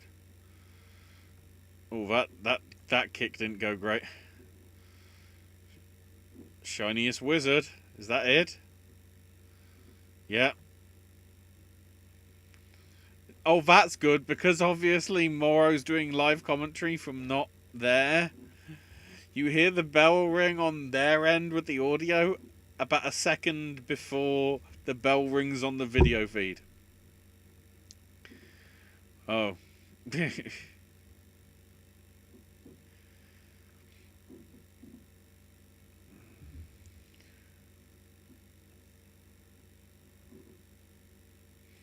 I don't know what happened with Candice and Mia, so I guess we'll see what happens there.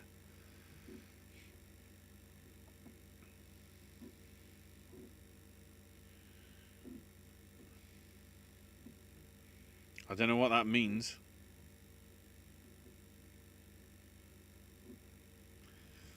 Oh my god, William Regal just said promotional consideration paid for by the following. So they're having NXT talents eating WWE ice cream sandwiches.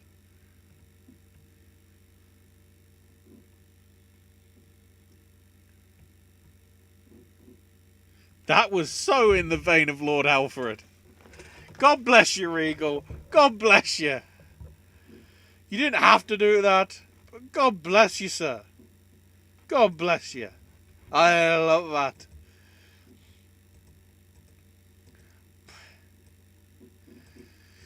I so want to use that clip now anywhere.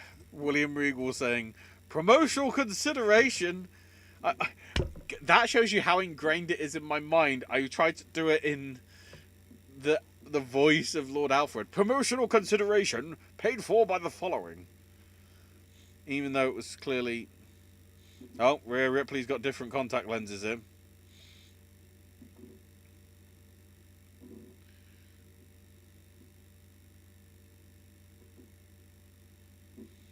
She has one black and one white because she's something. Okay, we're going with that next. So we can get rid of that and we can move in that. Balor and Priest is next.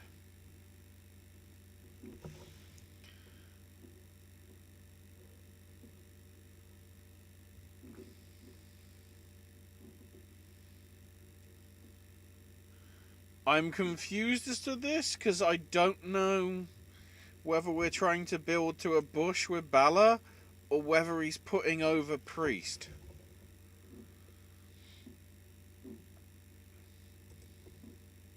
I don't know what the aftermath of this is going to be. I guess we'll have to see.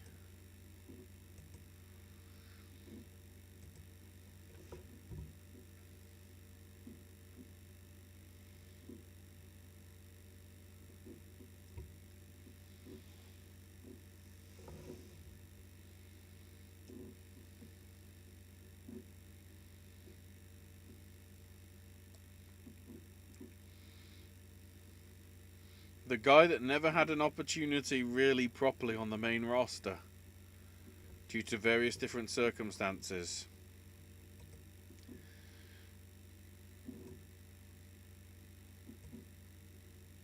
Versus the guy that I'm surprised they haven't tried to do more with yet.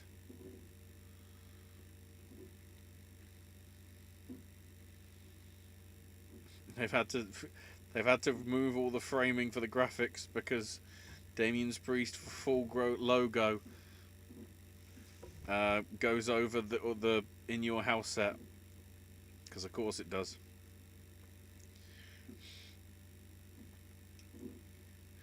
I wonder if this means there's going to be no entrance ramp for Backlash.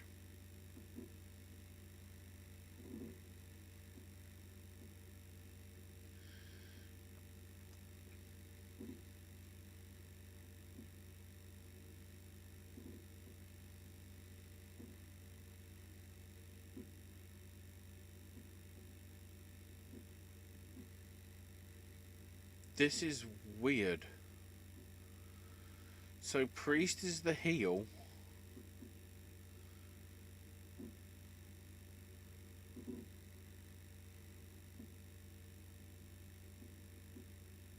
Priest is the heel, but Finn Balor is getting neither cheered nor booed.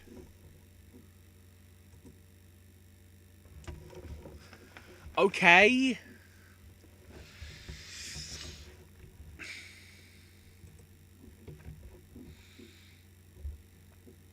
I don't know about that. That has indeed occurred.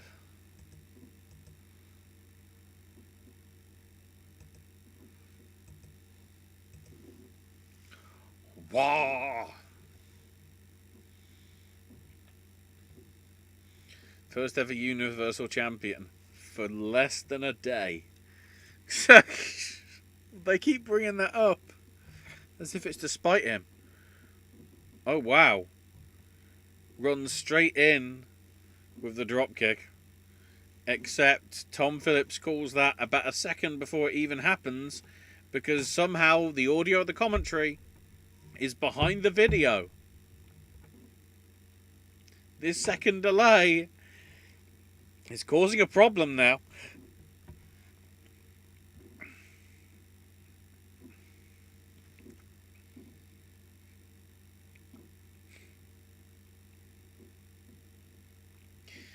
Balor trying to attack Priest. Understandably. Oh, he's gone to the outside. Which probably means... Oh, no, this isn't going to be a dive. It's just going to be a running strike.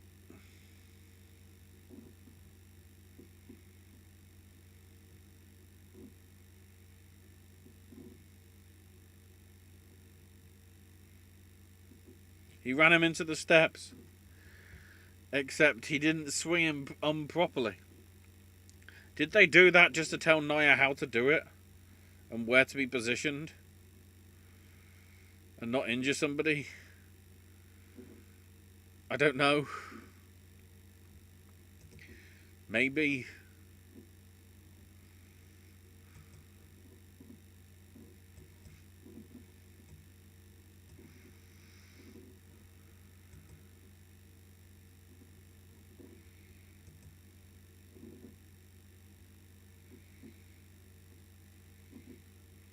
Is Priest's actual inspiration Scott Hall? That would be intriguing. I hope that isn't... It'd be interesting if that's the case, I should say. Oh. Interesting. Stood on top of the bottom set of the steps and then... grabbed him and sort of side slammed him down onto the apron, which is the hardest part of the ring, apparently. And seemingly knocked him out clean. Does he pin him? No, he just poses. Okay.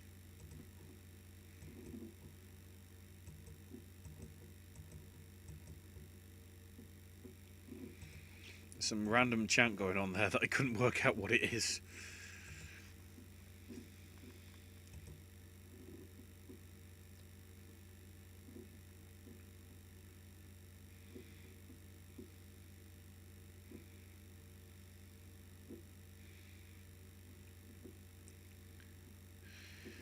It is interesting how this does actually feel like it's just a makeshift match. Because they wanted Priest to do something, and they wanted Balor to do something because they can't do anything with the UK title and Volta and anything. So it's just a placeholder. Because if they're still building to that, because they're obviously having to wait to be able to do it, it'd be weird if they have Priest get put over. In which case, he keeps losing a lot. Which, knowing how this company works, that means you go up to the main roster sooner rather than later. So, who knows?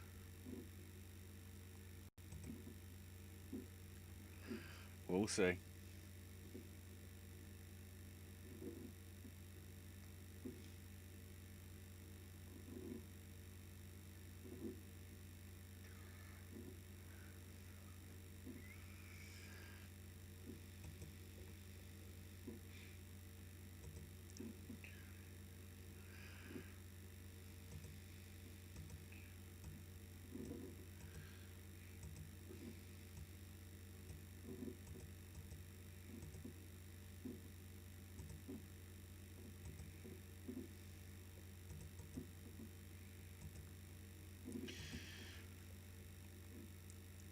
Oh, we've got a rest hold here.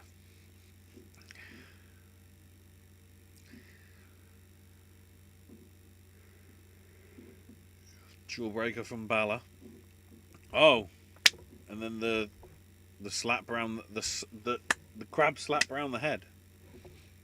The drop kick for like the third or fourth time from stood in the corner. Don't know what that's about. Crossbody strike. Chop to the chest of from Balor. Trying to pull him out, but Priest is too strong. But Balor suplexes him instead.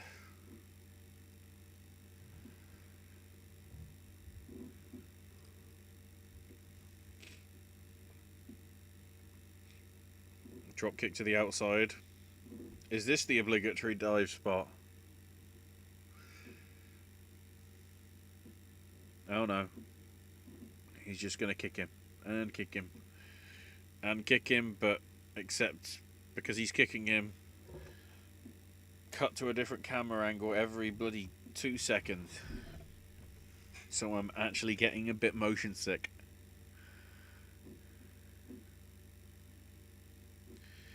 He might...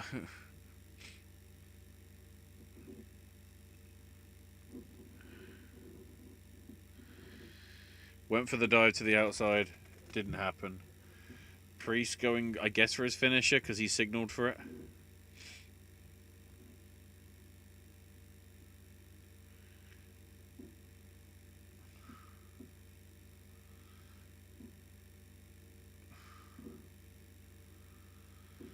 Broken arrow. He sort of did the deal. Going for the finish again. Double foot stomp. So now both people are dead in the ring. The crowd don't even know yet whether to cheer for Balor. Because...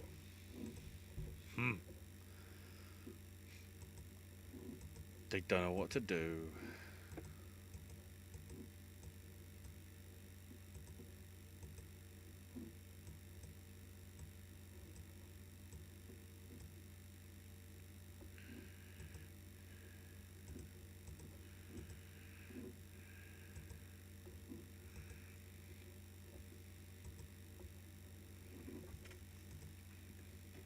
Pele kick from Balor.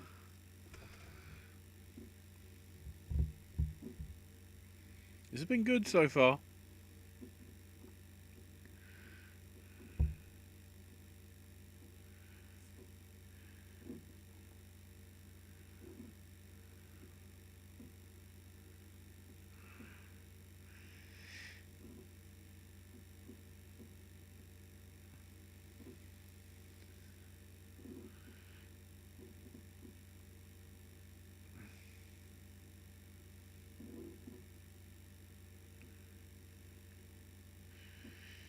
Oh, choke, slam attempts into a cheeky little roll-up.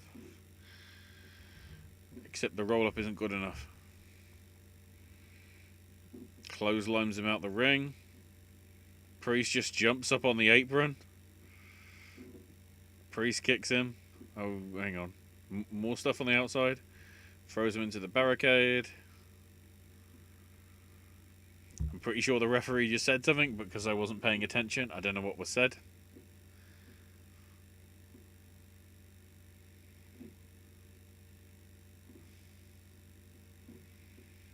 The razor's edge on the apron.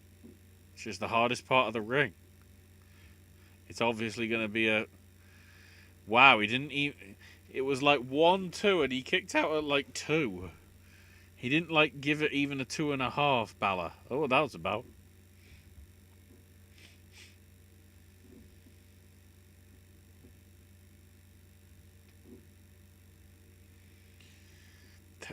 They don't even want to cheer.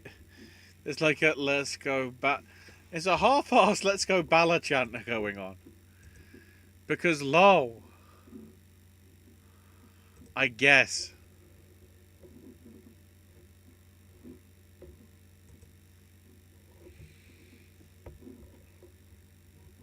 Stuff is happening.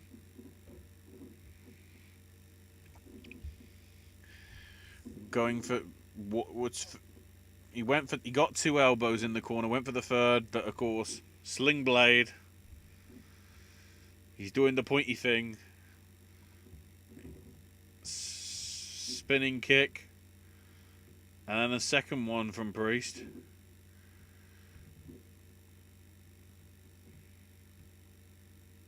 I think Balor did his sort of reverse DDT, which maybe Priest was also going for. Well, there's the drop kick in the corner. So he's signaling for the coup de grace. He's signaling for the coup de grace. Except he's stopped. Choke slamming him off the top. He's still got him up there.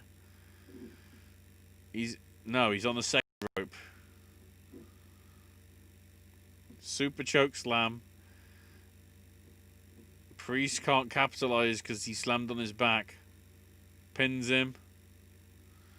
That's a proper kick out. That's a 2.742 kick out. That's better. That's better.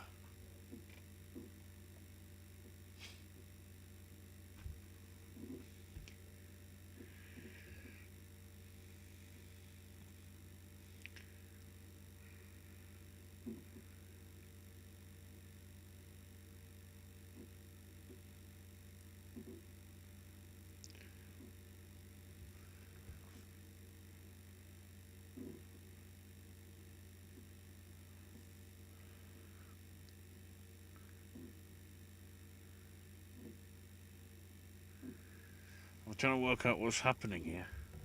I'm clearly indicating what the finish of the match is. I'm guessing.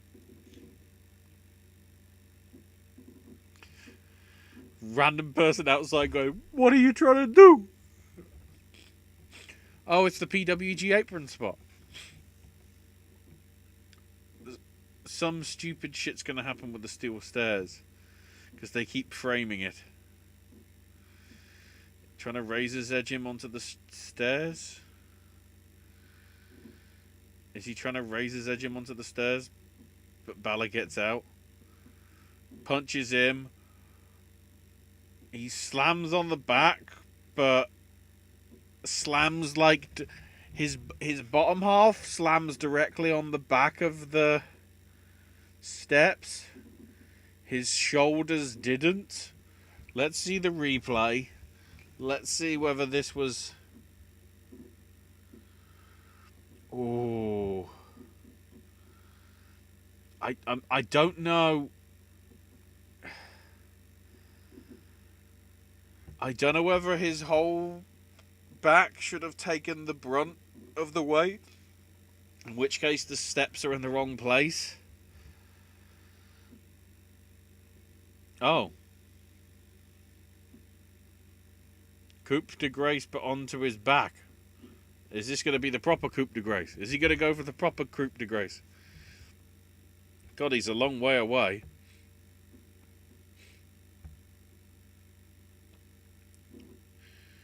He got it.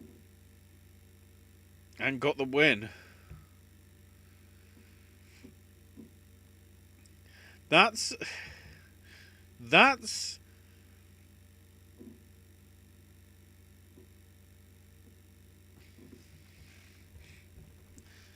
somewhat more impressive than the usual coup de grace. I know it's coup de grace, but I always call it that because, you know.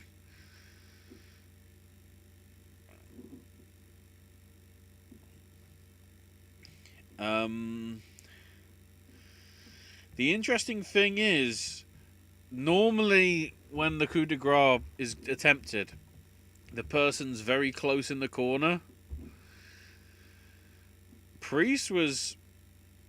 Oh... The more and more I look at that, the more and more I think that wasn't... Because there was a lot of load took on that tailbone area. But yeah, the coup de grace that they show here, he's pretty much jumped towards the middle of the ring. It wasn't close to him like sometimes it is. He had to get a little bit of airtime to be able to get over there, but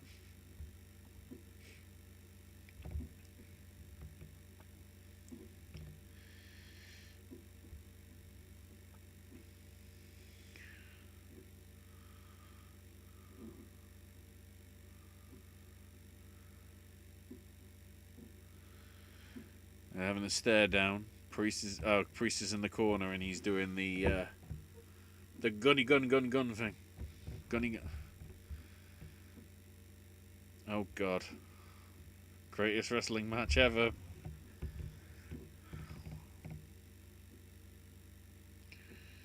Edge and Christian reunited as part of the Peep Show. Orton's Roman's obviously going to murder Christian.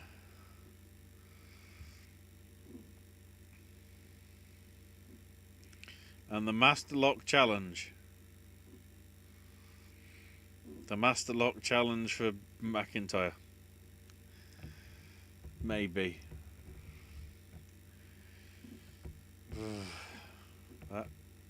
Yes! Regal's back with promotional consideration.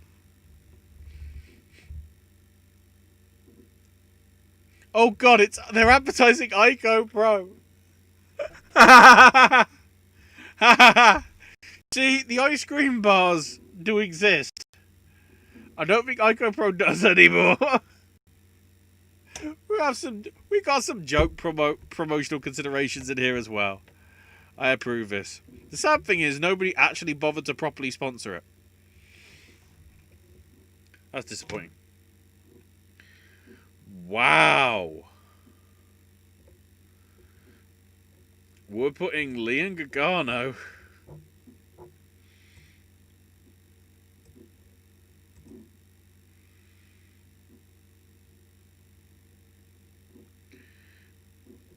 We're putting Leon Gargano.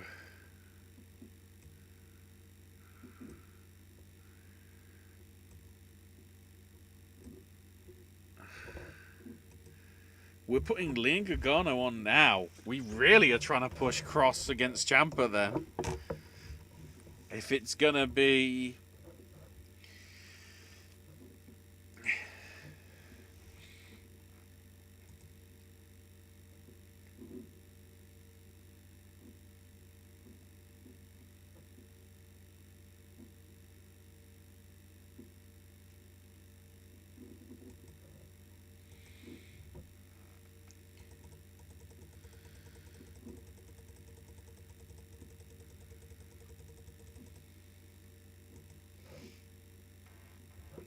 They're just doing the video package right now, so don't worry, guys.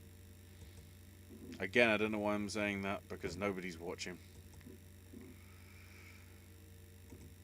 I guess I'll just have to wait for people to watch on archive.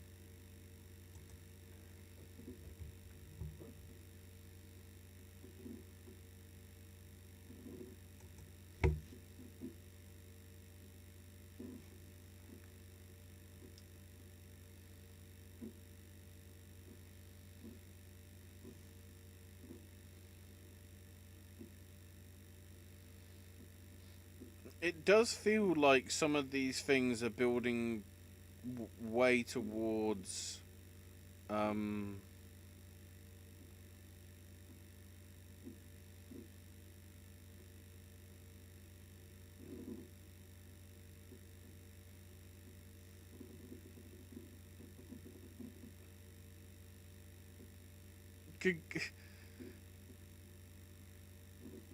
oh, that's clever.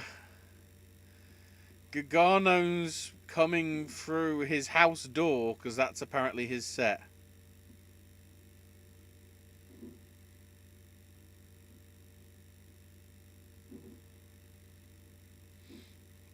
Apparently the set that's there is actually his house. And for some reason there's a picture of Doc Hendricks on the wall. And he sort of gives a nod to it. That might be too much of an in-joke for many people to get, I think.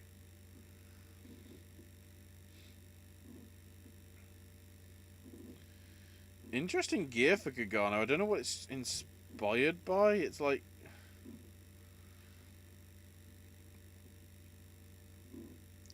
I should know what that gear... I'm guessing it's something maybe anime inspired because it's sort of like the one-sided cloak over the shoulder.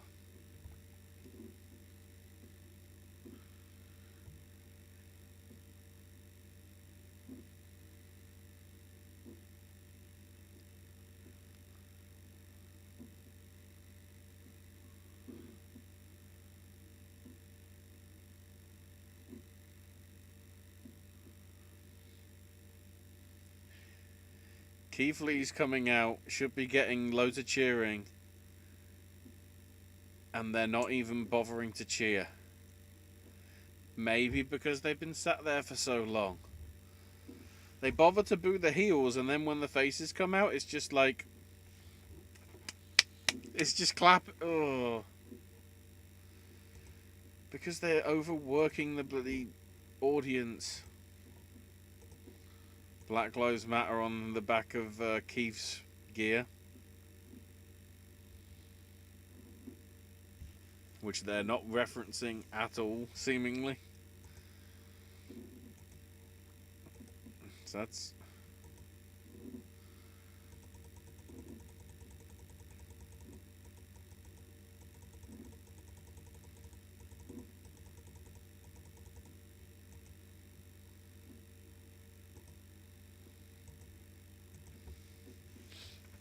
NXT US title on the line. Sorry, North American title on the line. Keep referring it to US. Yep, there's the 1 second delay again.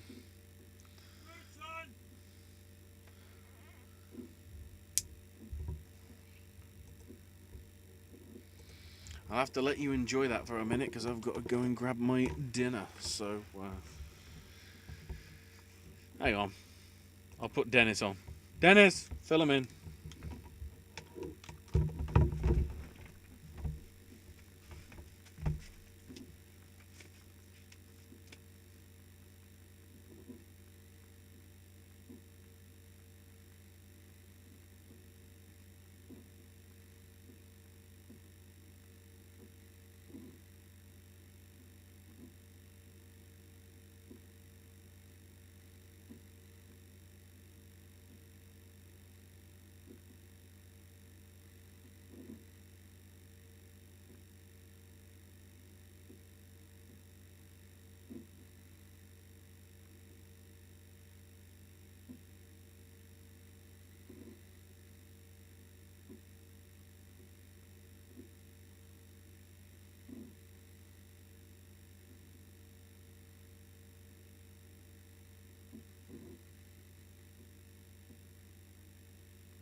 gave you a booking, Dennis. You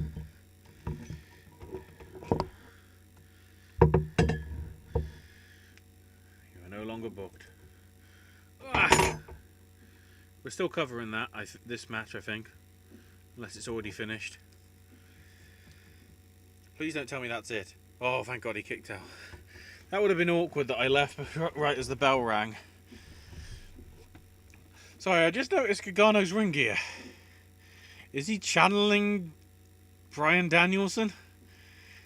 That is very Daniel Bryan-esque ring gear. I've put some low alcohol cider into the mix because I might need it for the Backlot Brawl. Considering how it's pre-recorded and not live.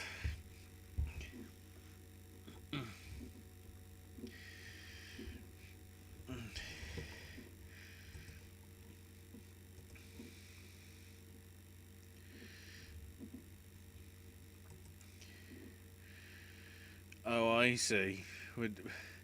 He's trying to lift him up for the power bomb, but or trying to roll through, didn't execute it perfectly.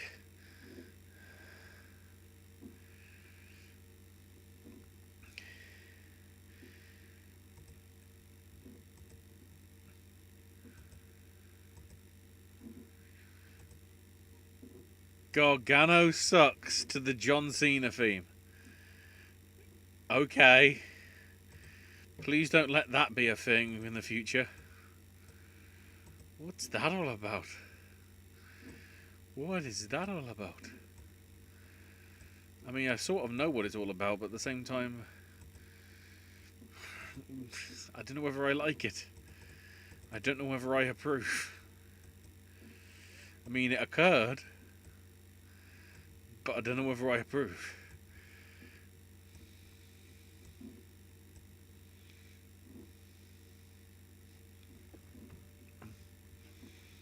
Working pretty well.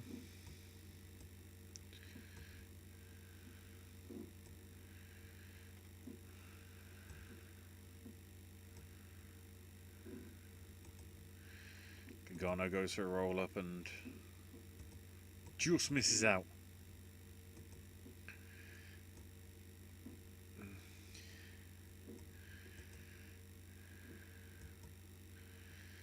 Big old slam.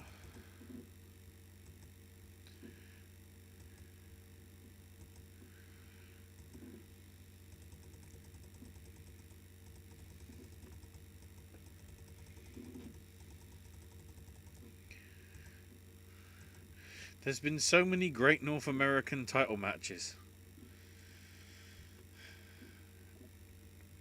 The titles only existed for what? 2 years? There haven't been that many. Let's be honest. God damn it, it fell again.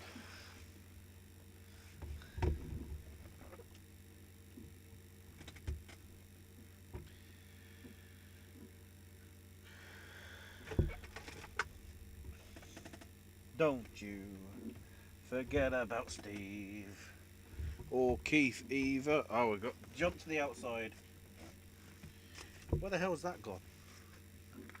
Oh, that's where the hell that was gone.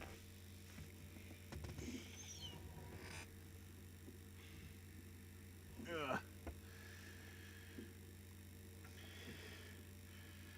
He's trying to drag Keith Lee into the ring, but because of how big he is, he can't.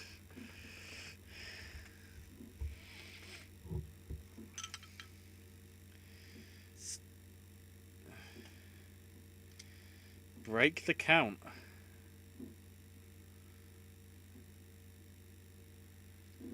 Oh, Gargano wants the count stopped because he wants to win and not by count out. Oh, he's gone back to the outside. That's what he should have done in the first place. Oh, I see. Oh, pounce through the barricade. That is no longer a COVID-19 safe area. Call off the entire show. People may have been infected. Fake news. I should have figured that there was that pounce was happening, because I'm pretty sure that screen has been cockeyed from the rest of the screens ever since the start of the show, as if it was already a signal of this is a prop.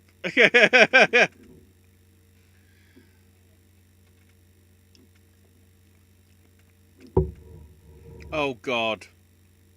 Beth saying, I think a new GIF was just born. No. GIFs happen naturally. Please do not GIF that.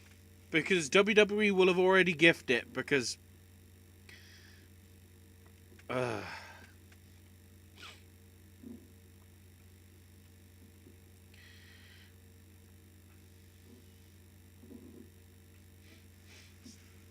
He's picking him up, carrying him on his shoulder. Candice getting involved. And they're getting into a fight because... Okay.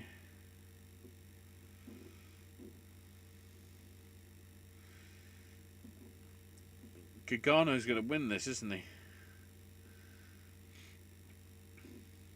Oh, he's got the key.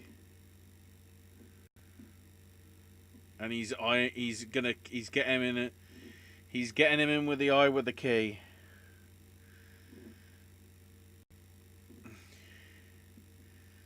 Keith Lee kicks out.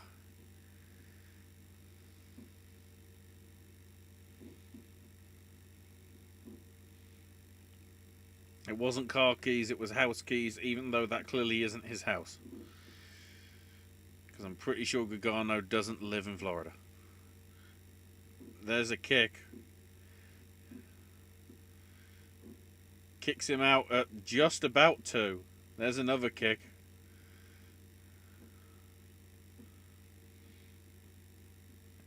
Doesn't kick him out at 2 this time, it's more like 2.3. And another one. 1, 2, and that's a 2.7. Oh, keeps being clever.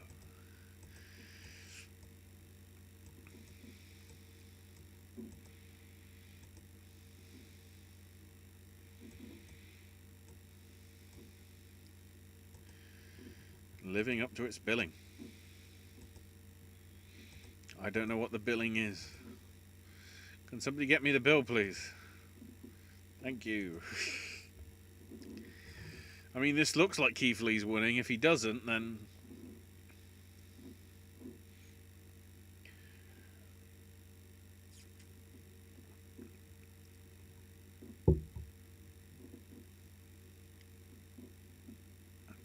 Did he just say the spot?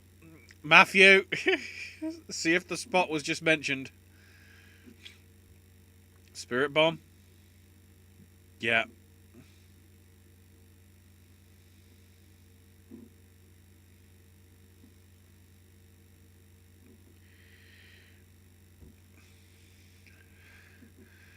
It's noticing that the NXT universe isn't doing Don't You Forget About Keith.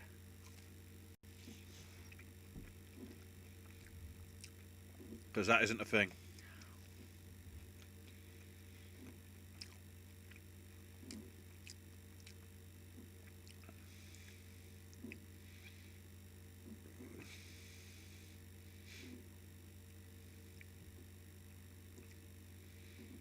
Big Bang Catastrophe. And Keith Lee wins. And then a second later he wins because the bell rings again.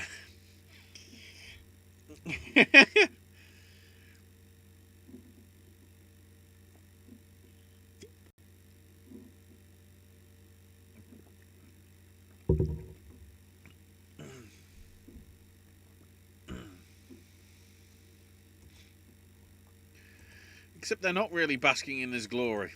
There's no cheering. There's just a lot of noise from the entrance graphics.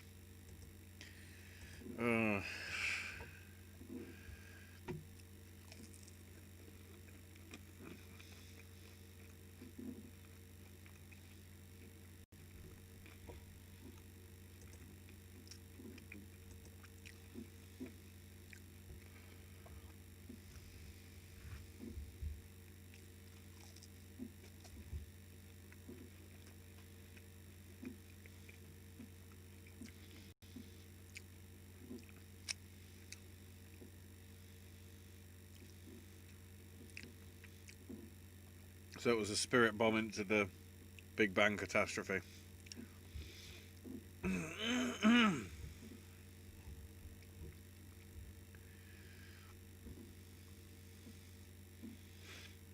Keith Lee wins. I'm just waiting for the next promotional consideration paid for by the following. Please. Oh no. Promo for the network, well, the WWE 24 network special on Flair's retirement.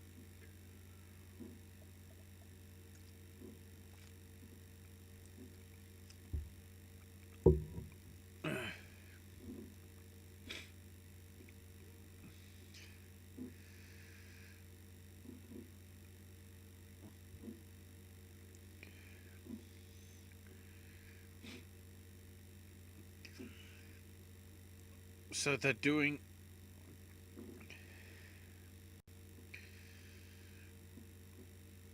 so this is a WWE 24 on Flair's retirement 12 years ago. Even though he wrestled afterwards in other companies. Okay. Yes! Regal is back for promotional consideration. Oh, they're back with the cookie sandwiches.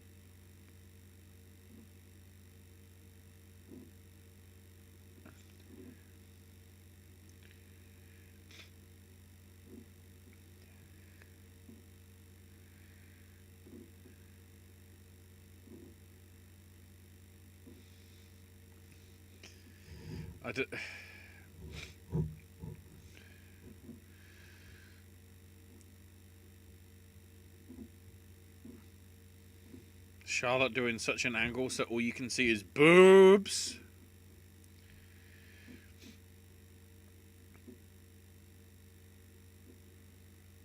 Dreamin' Cole is next.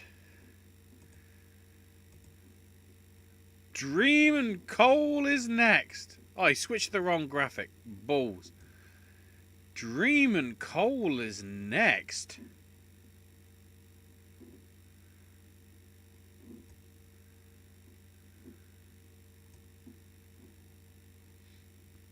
I thought it was... okay. So the women are main eventing.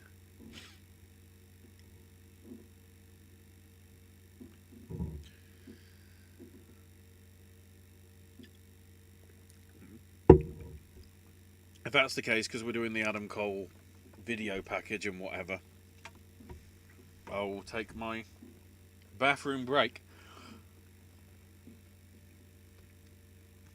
And I'll be back momentarily for this pre-taped match.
This is interesting because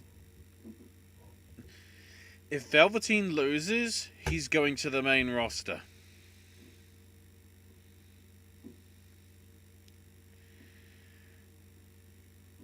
But then Adam Cole feels like he should be on the main roster, and Undisputed Era should be, so I don't know.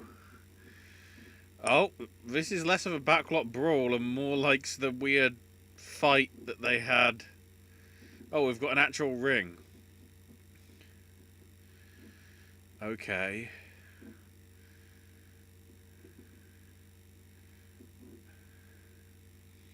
Adam Cole's driving in a monster truck. Oh no! I'm getting flashbacks to Halloween Havoc. Was it Halloween Havoc with a Yeti?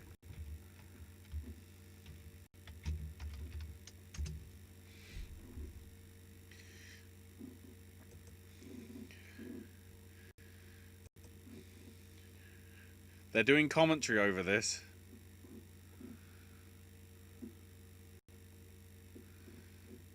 Yeah.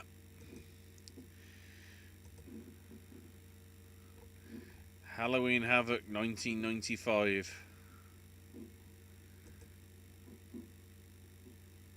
With a Yeti.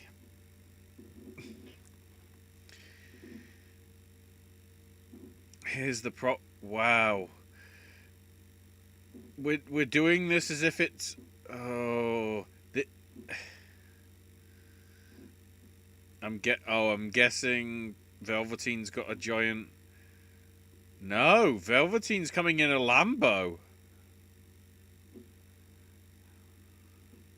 I thought it was going to be like a stretch Lambo, but no, it's just an actual Lambo.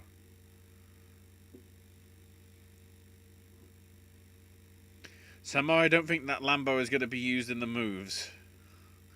Unless Triple H has got a lot of money. What is Velveteen going to be wearing?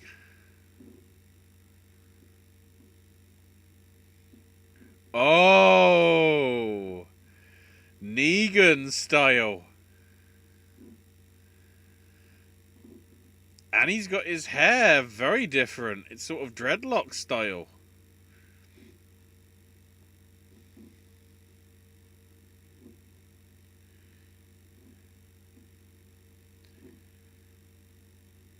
So they got commentary on this, but at the same time they haven't.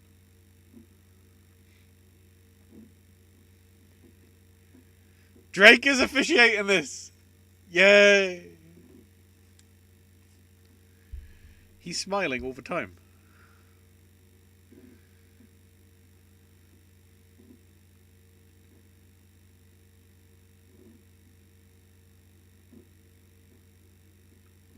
So the referee doesn't even have a referee shirt on.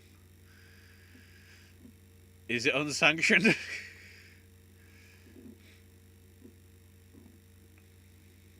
I'm guessing Adam Cole's going to go some stupid dive off his monster truck.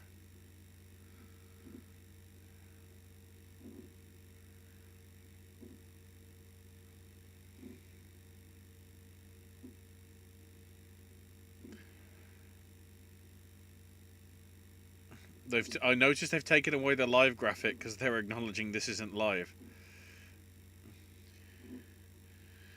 This is clearly in the back lot somewhere of Orlando. It's a generic set. Oh, flip the back down. I think that's still going to be somewhere where a stupid spot's going to happen because it's that close.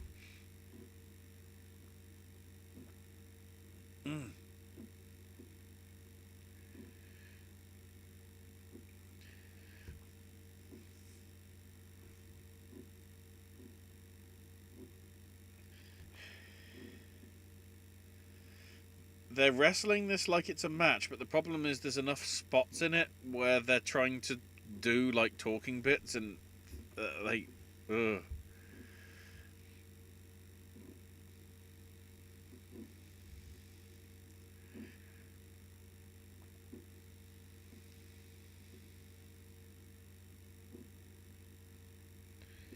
Oh, great. We couldn't even see that move because the car lights are that bright, it's ruining the brightness of the shot.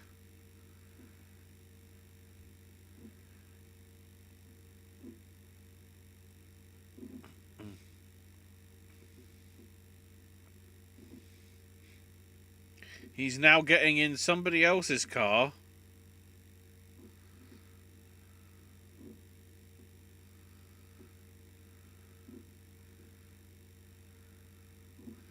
Oh, I see.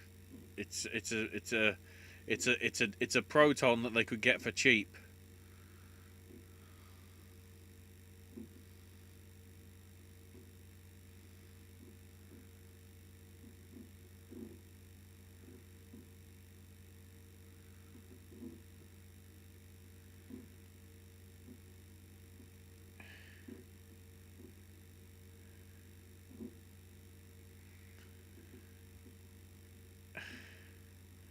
That must have been a real car, because he tried smacking the baseball bat against the glass and nothing happened.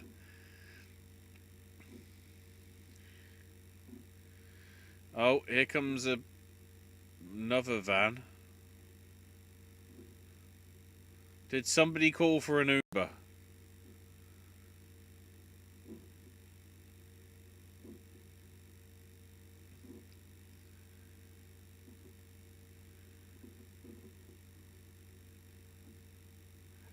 That didn't work. The Uber didn't work. Well, oh, is this why we're putting it on now? Because they realise it isn't as good as they were hoping it'd be.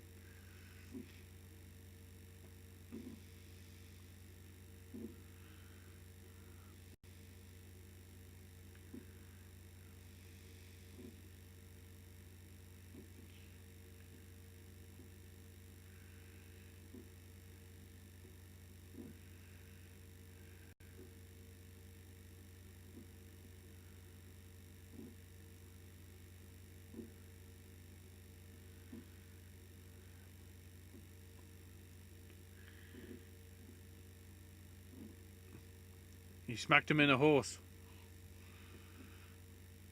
Or something.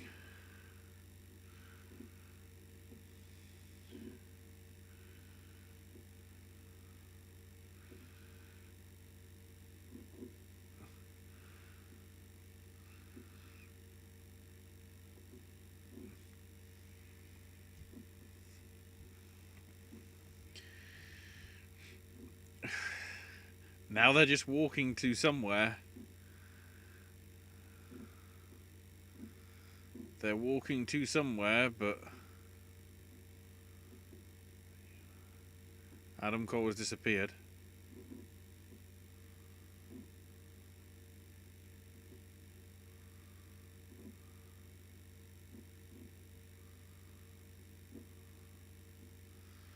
Oh, we're going inside a building now. Oh no, but he's got sprayed with a fire extinguisher. And now we can't see anything.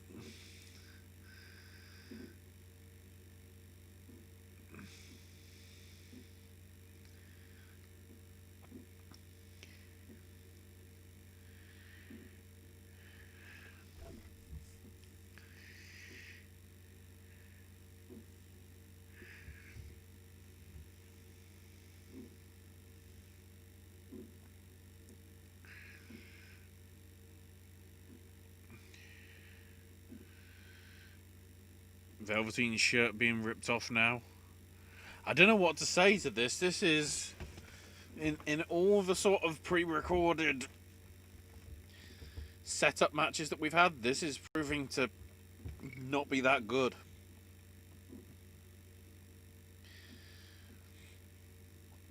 I mean, the Uber thing didn't make sense.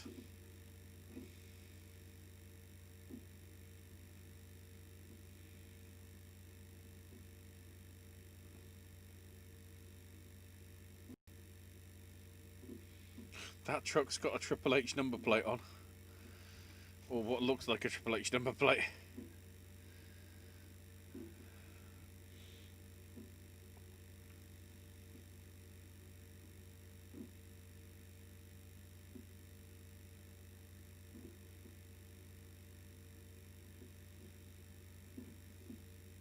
Stop cutting every time.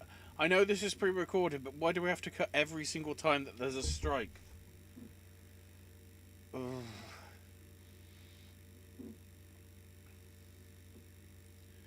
And then he attacked him or something.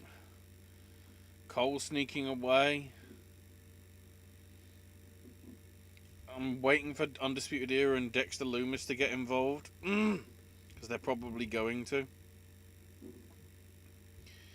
Threw him into the ring post, which actually is the hardest part of the ring.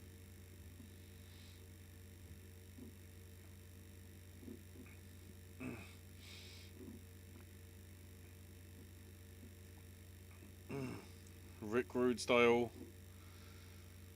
swerve and double axe handle off the apron. Throws him into the ring. He's trying to roll out. Why is there a rope break in a backlock brawl when there's no DQ and anything goes? There's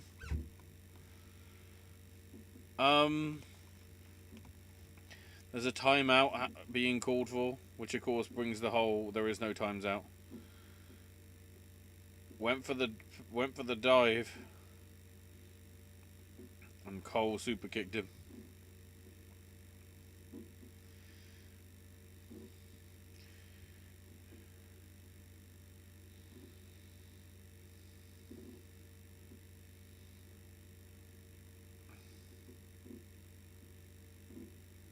Went for the Panama Sunrise,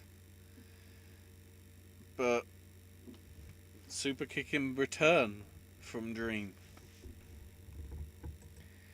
Apparently.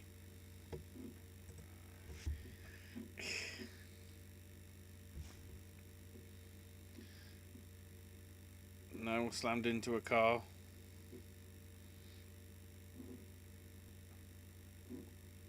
Smacking him on the car. Power slam on the hood.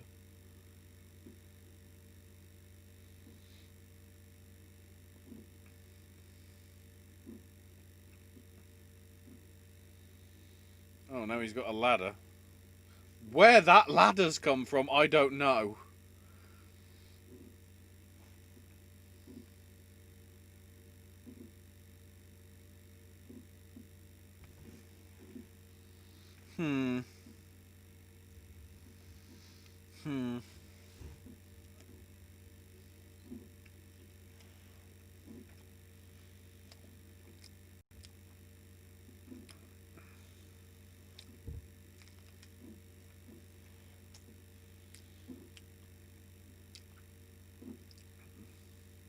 So rather than jump off the monster truck,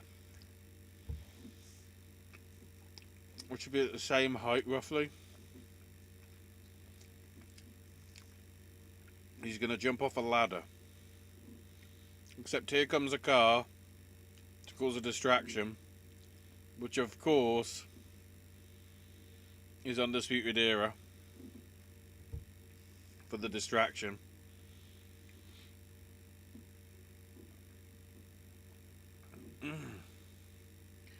Slammed into the windshield. Oof. I'm guessing now Strong and Fish are going to be involved. Well, there's some blood. Can't wait for the black and white version of that on USA on Wednesday. And now we've got so many camera angles. I don't know what's happening other than I'm guessing it's Undisputed Era beating up Velveteen Dream.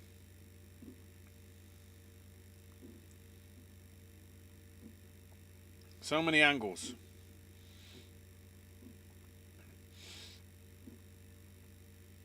Where's Dexter Lumis? You know what to do. He's still recovering from that.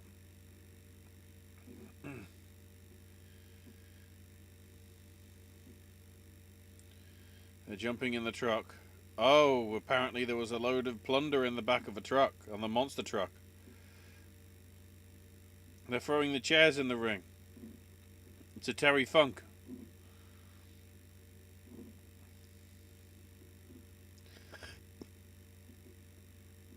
It's a Terry Funk moment.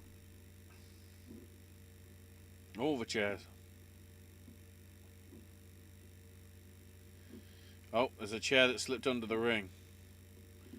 Except it suddenly moved away and disappeared. Yeah, it's Dexter Lumis. Called it. Something was going to happen.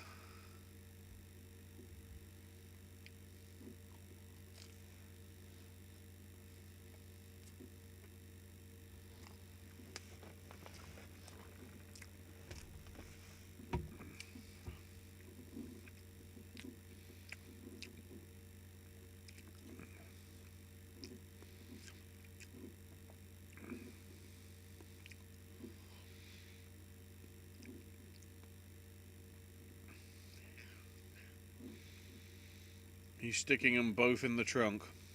Except we're doing it in such a way that you can't see that two wouldn't fit in the trunk. What they've done is put the seats down so they can both slide into the boot. Dexter Lumis is kidnapping them in the Infinity. Oh no, sorry, it's a Chevy Impala. So Undisputed Era are officially dead. The serial killer is killing them.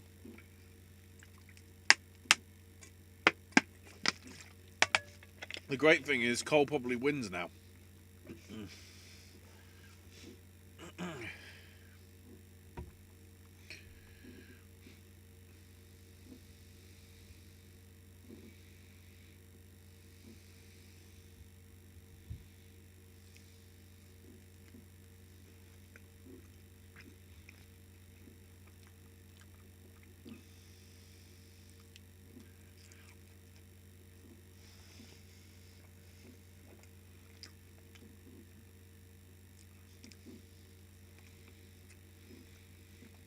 Cole going to the middle rope on top of the turnbuckle. Oh, is he going for it?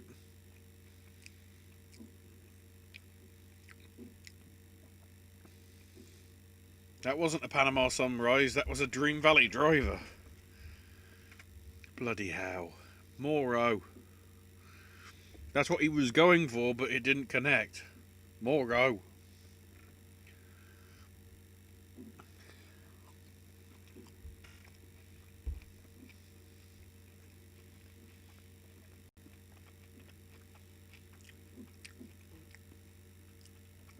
Oh God.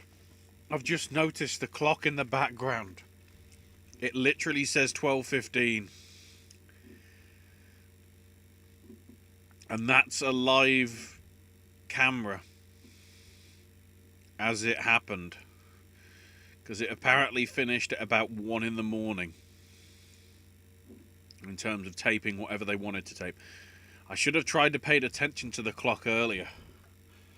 I'll probably have to look back through the stuff to see if a different time comes in that doesn't fit with all the stuff that they've been doing.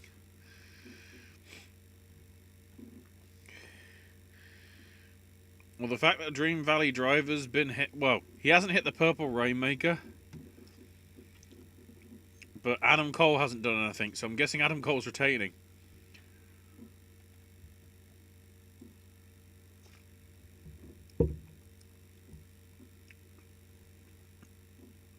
He hit him in the dick.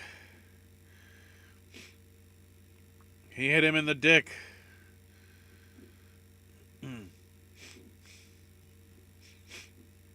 Oh, he's going for the Tequila Sunrise now. Panama Sunrise, whatever you want to call it. Onto the chairs.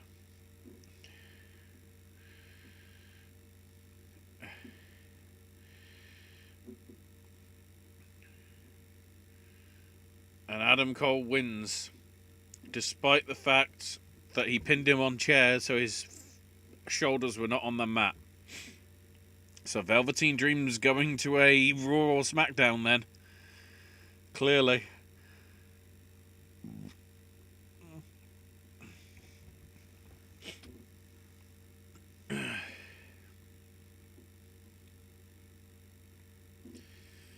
That was okay. That was okay. It should have been better.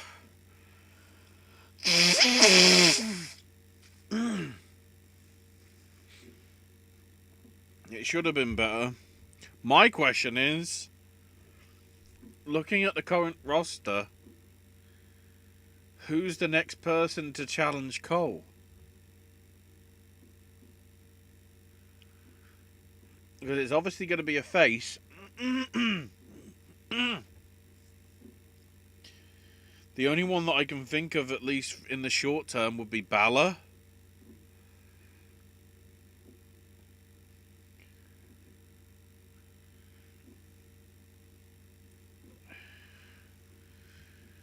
Huh.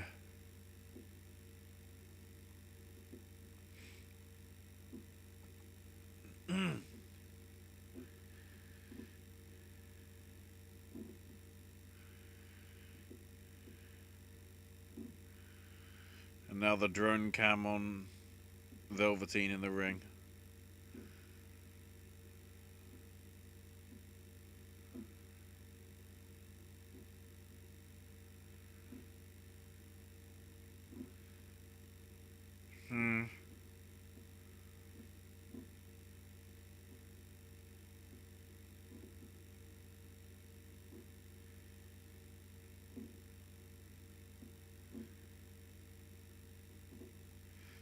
We've got the main event coming up next. So is Karrion Kross versus...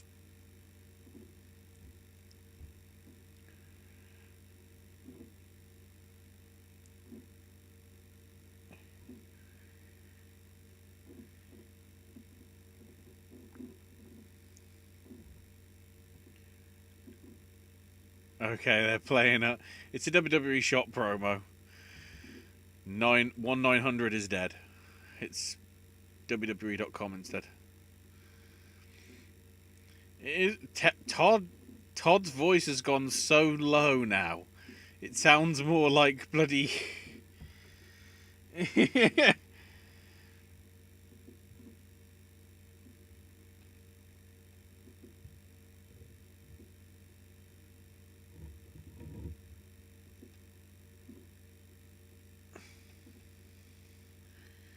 DX on AOL chat, I think.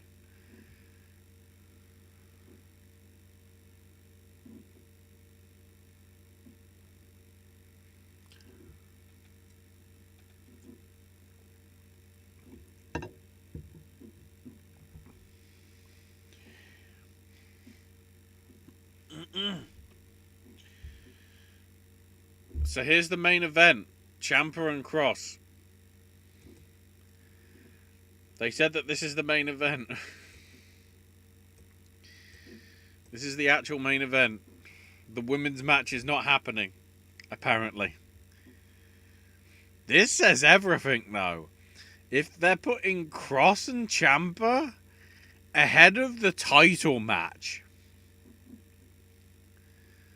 it shows you they really are trying to push Cross. Clearly.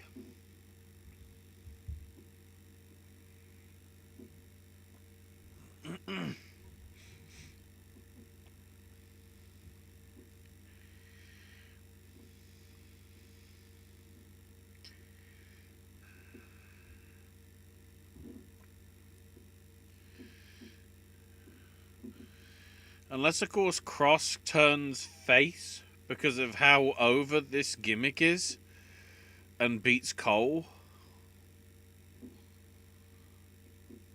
Maybe that's the plan.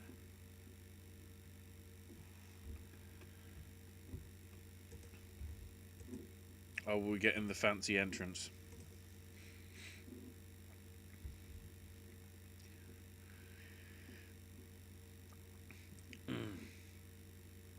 Oh, Scarlett's got a veil on.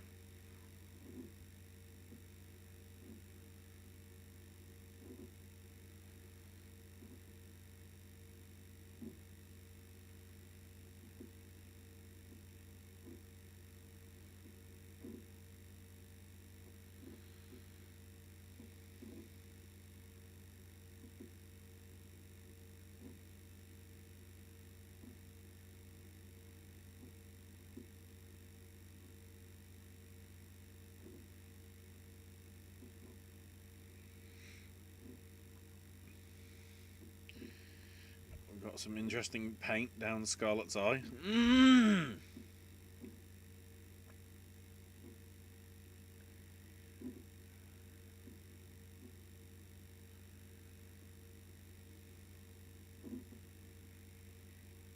They've shortened the entrance.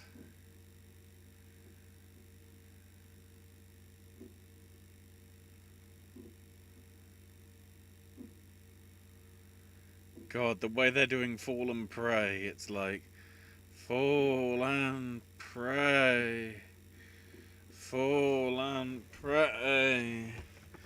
It's so lackluster.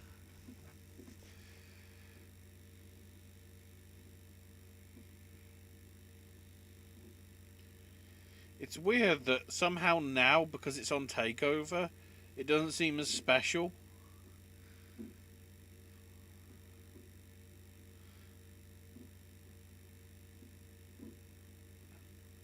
There's about 3 different chants of Fall and Pray going on.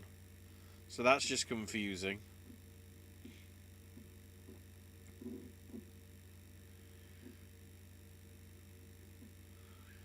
And then Ciampa.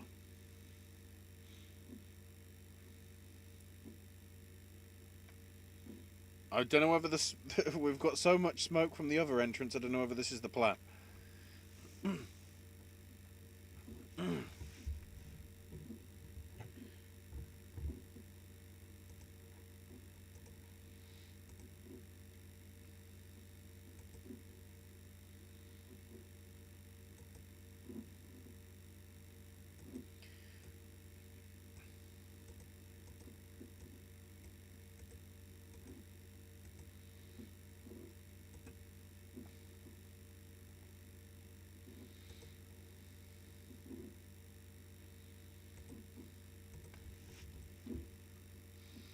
Be interesting to see how this goes.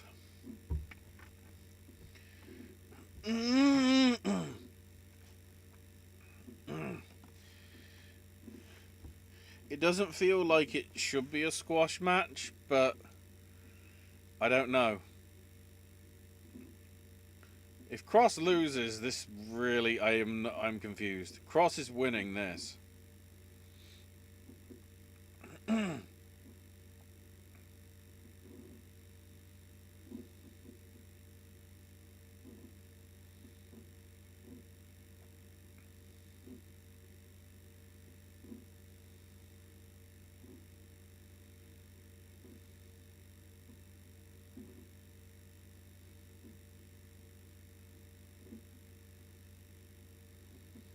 Cross is no selling.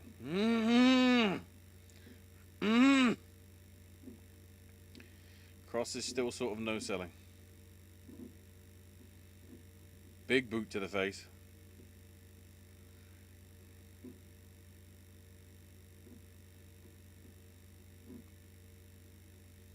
Big suplex.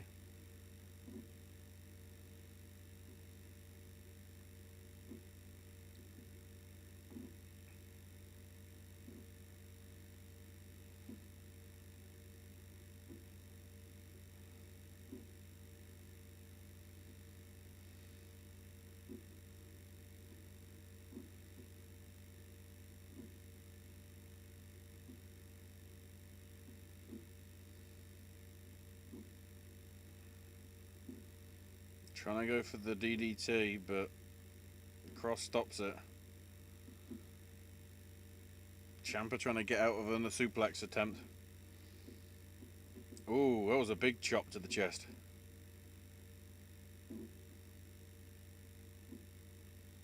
Kick to the head, and Cross no sells. Slams him to the outside.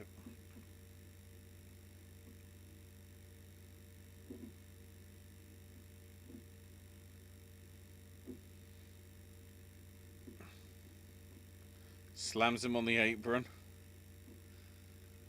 I don't think it was less on the neck, it was more on the upper shoulders. Let's have a look at the replay. Yeah, right across the shoulders.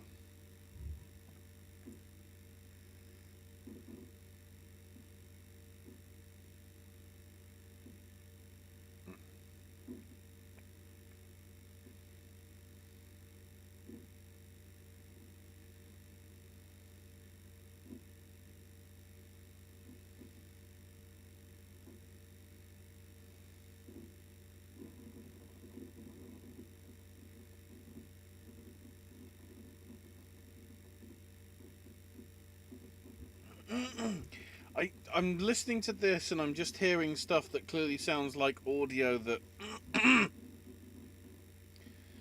that sounds like it's audio coming from somebody like talk cross with a weird like laugh just then. Like working the neck.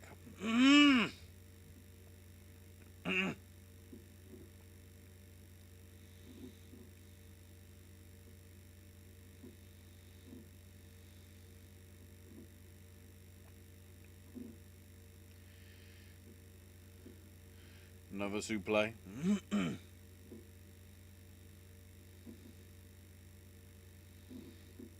I didn't think it was going to be this much of a squash. Unless Ciampa's going up to the main roster.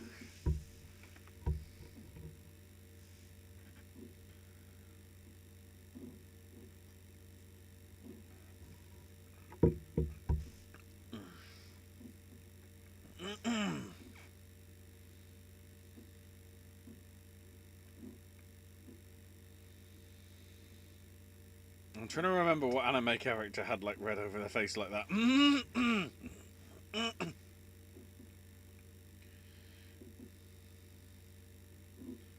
Northern Light suplex into... Did he just say suck on this and give him a clothesline? What the hell? I didn't know this was the 90s. I know it's in your house, but suck on this. Suck on this. What's that about? Suck on this. Oh, Ciampa's slapping. And then Cross realises he needs to no-sell.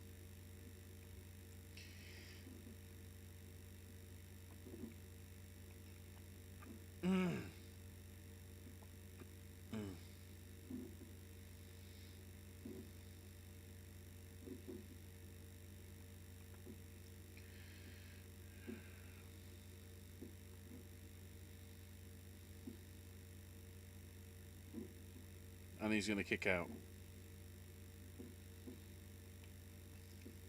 That's the first time.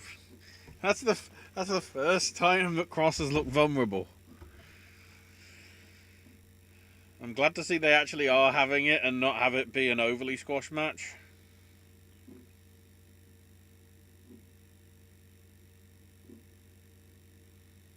I think he said get up mother and he realised, oh, I can't say the F word. Black hole slam.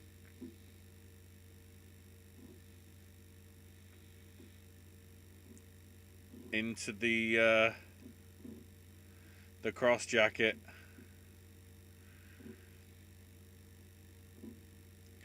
Why are they saying please don't tap? I'm pretty sure the idea is he's not going to tap. He's just going to pass out. And the ref's going to have to stop. Yeah. Cross wins.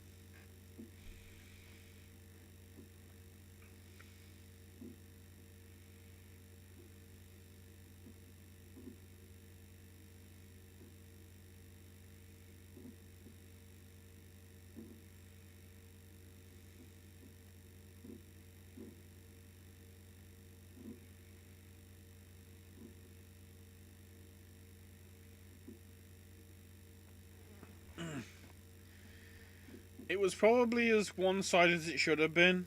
You know, like 70-30 Cross.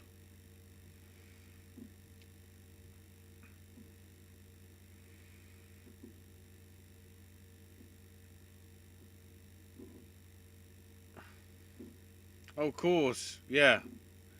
What am I saying? It wasn't a black hole slam. It was an F5. Shades of the Beast incarnate. We already tried to say that people want to see Karrion Kross versus Lesnar then because of that.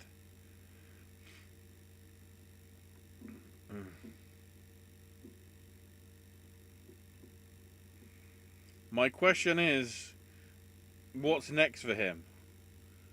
I guess Lee is the obvious one, but if it's Cole, then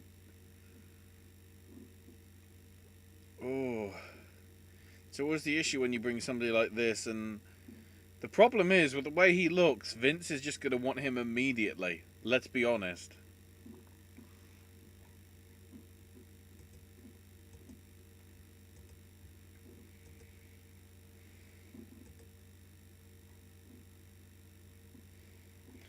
Oh, God.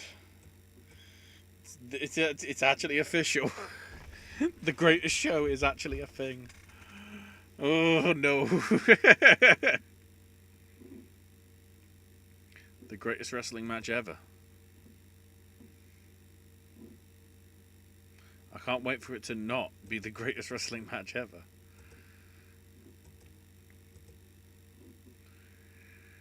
We'll see what it is next week. So main eventing is the women, which is probably fair, considering how lackluster Colton Dream was. I wonder if that would have been better if it was a proper match. Code Orange are watching from ringside, looking like fucking idiots, because that's the bet. There's an exclusive Code Orange NXT shirt.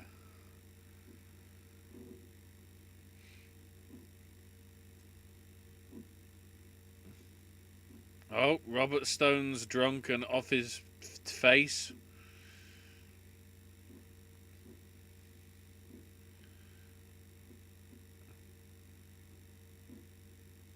Renee Young doing a watch along that's clearly pre-recorded.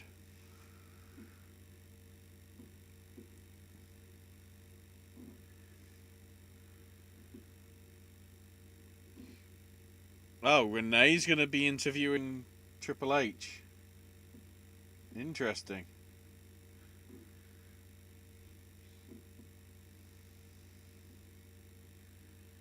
I'm trying to work out whether she's actually at that set.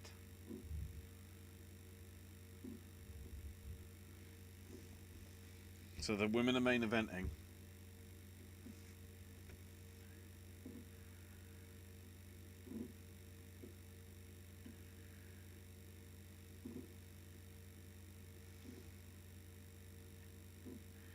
This says everything. So they're doing the watch-along thing?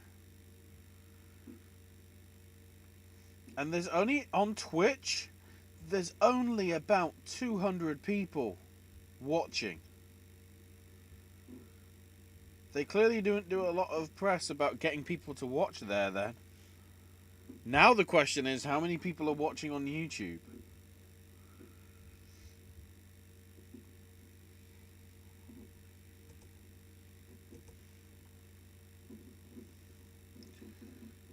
Let's see if I can...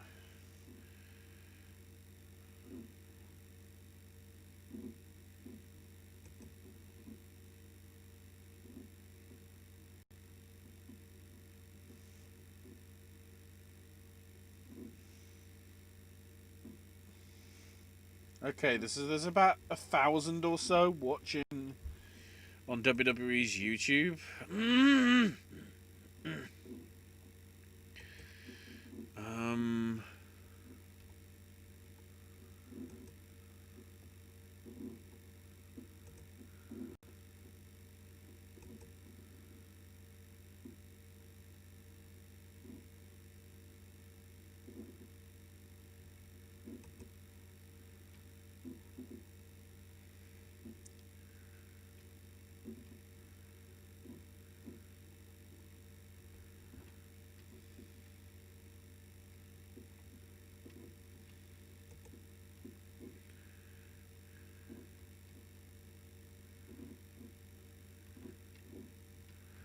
Where's WWE?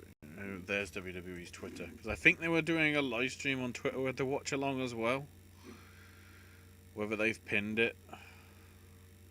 So I can see what's happening on, I guess, what would be the Periscope.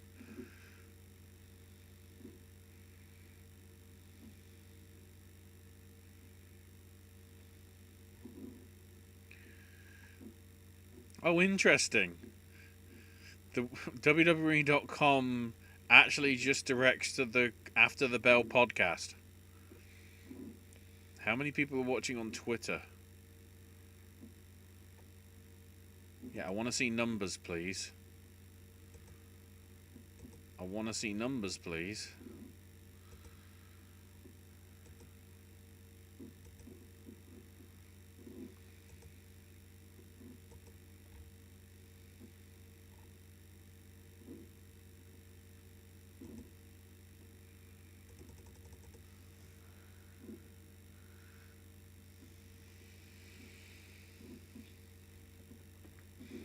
How many people? I guess the last thing I need to search is Facebook.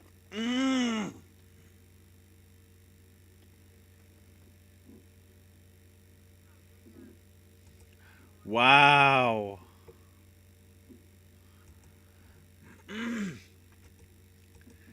There's only about 120 people watching on Twitter.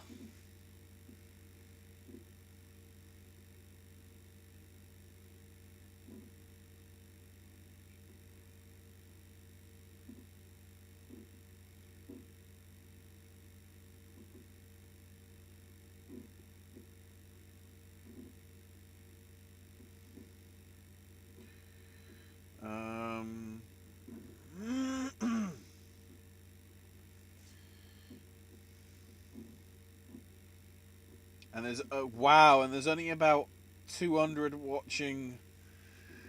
There's only about 200 watching on Facebook Live. If it wasn't for YouTube, the figures would be absolutely useless for them.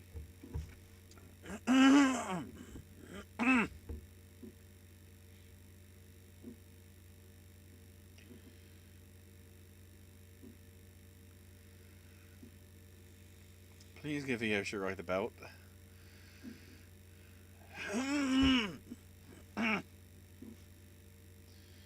My question is, if she does have the belt, why did it need to be in the version of a triple threat match when it could have just been a one-on-one with Charlotte, if that's what they wanted to do?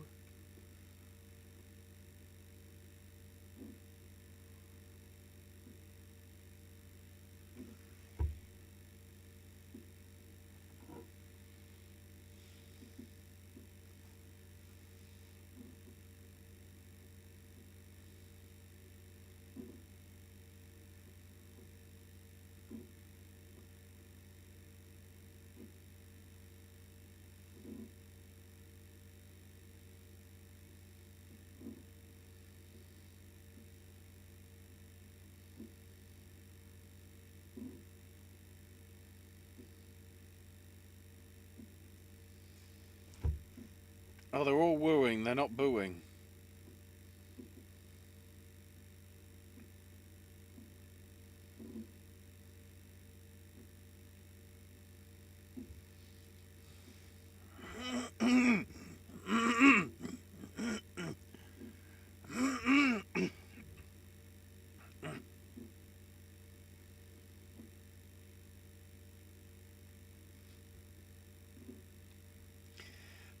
That says everything. Io Shirai has been in 4 title matches.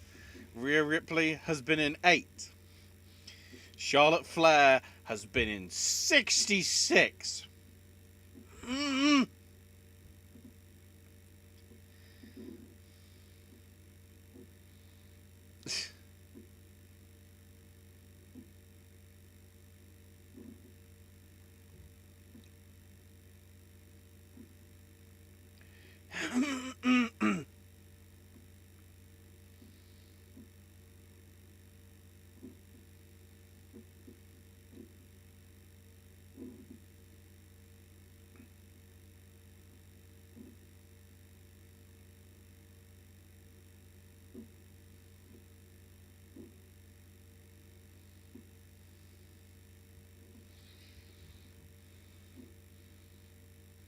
I still wonder whether Charlotte should have been in this match to make it actually mean something.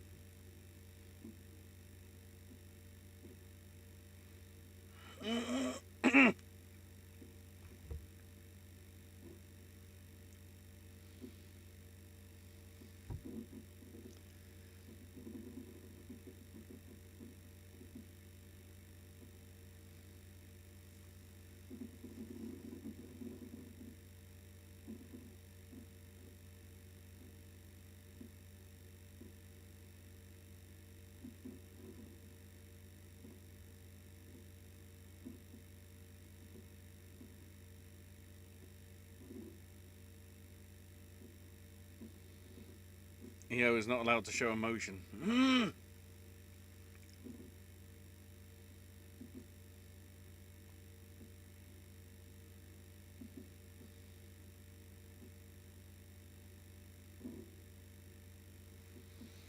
So this has a maximum of half an hour, hopefully. So I don't want it to run too long.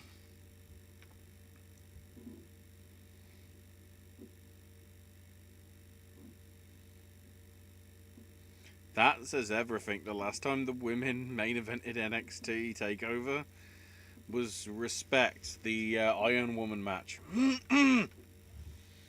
between Bayley and Sasha, which is like 4.5 years ago.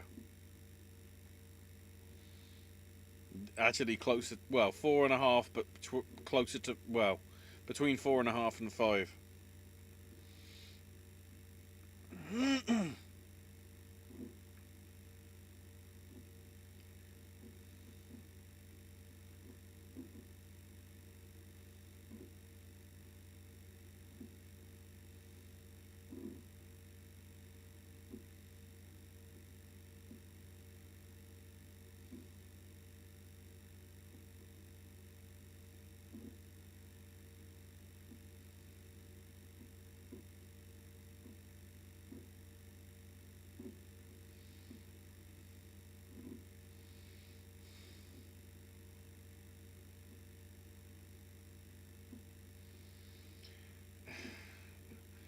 Charlotte is just doing what her dad did.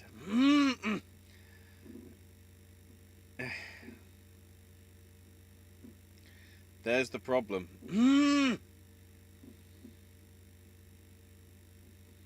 Charlotte is just doing what her dad did.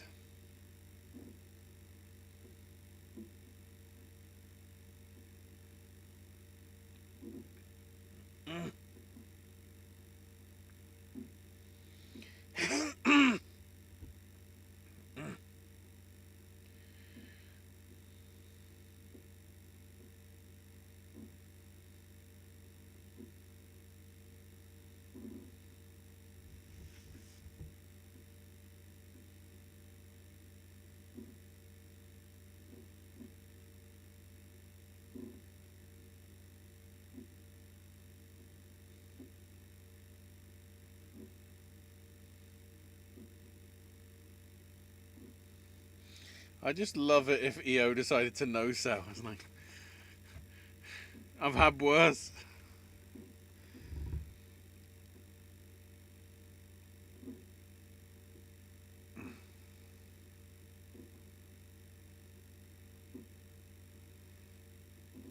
Do it again. She just said do it again. Oh no.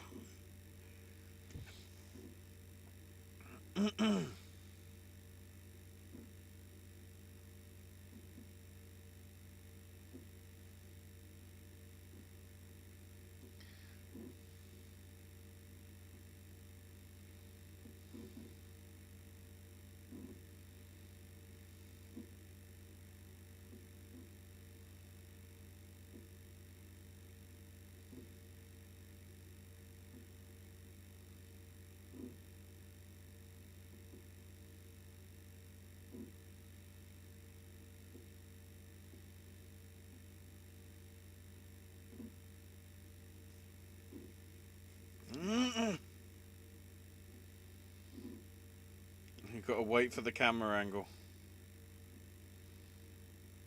Now cue for the spot. Oh god, that didn't look great. That didn't look great. That Frankensteiner off the apron from EO.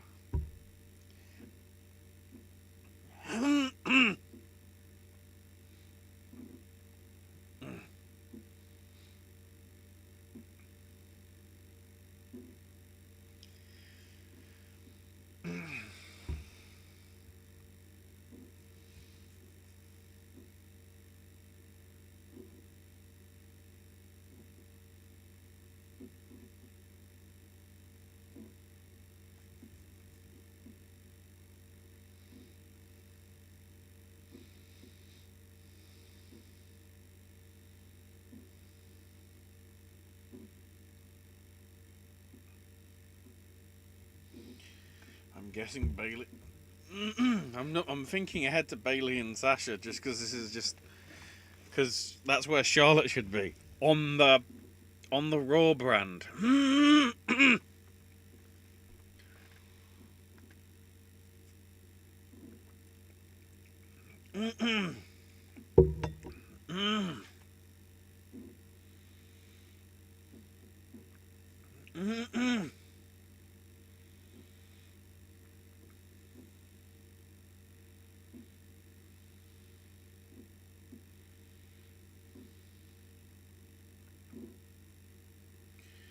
Oh, now she's trying to do line tamer.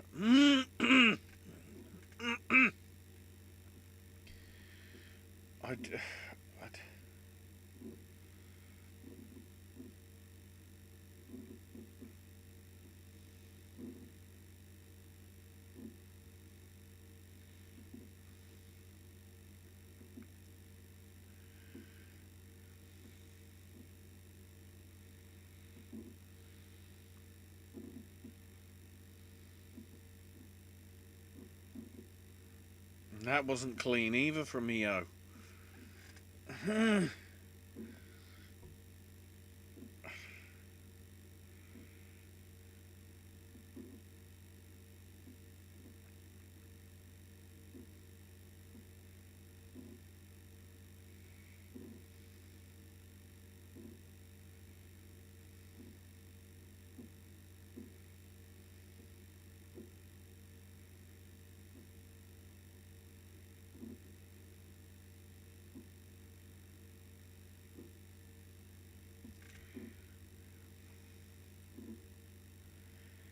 This is decent, but I just feel like I do actually wonder what it would have been had it been a singles match, and actually trying to put over somebody and put somebody to the main roster. I still think it is. I think Ripley's going to the main roster sooner rather than later.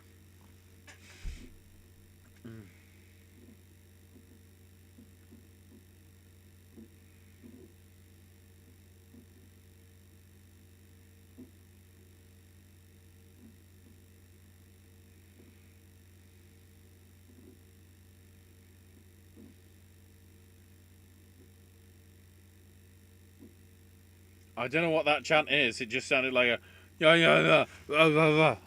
I don't know what that chant was. I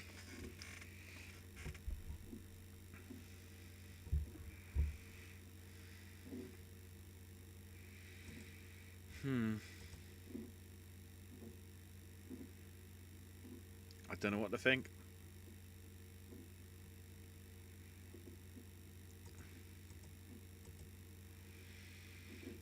Flair trying to steal the win. Rhea Ripley kicks out. Oh, she speared both, but in such a lackluster way that it looked rubbish.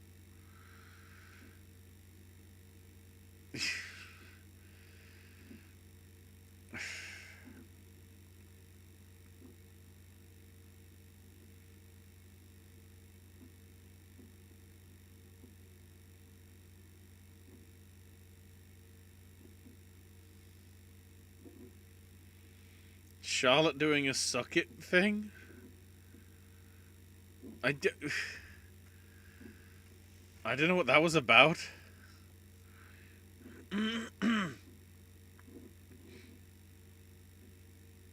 Oh, Charlotte's going for the backwards moonsault. Got the knees from Ripley. Io goes for the roll up. Went for the roll up, but instead grabbed her. Went for the riptide, but countered.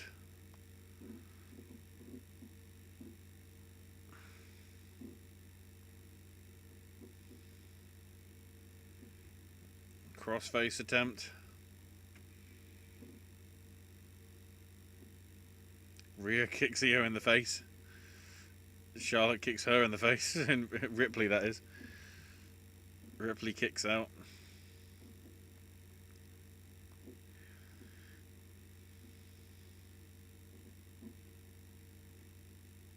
Why are we chanting "This is awesome" already? The match has only been going for maybe 10 minutes. That's a bit premature.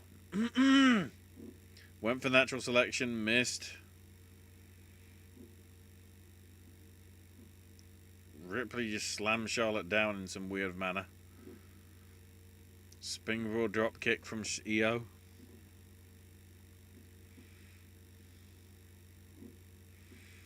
Even the locker room is over for Io. Here's the problem. Remember when she was supposed to be a heel? And they now can't?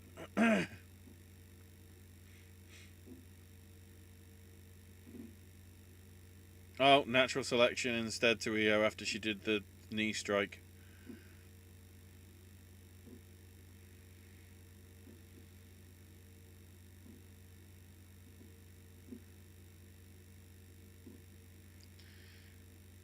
I don't know whether it's an honour to be saying you're copying Ric Flair if you're the daughter. Or whether it's a problem is that she can't be in her own image and that she's doing so much of the family traits. I don't know.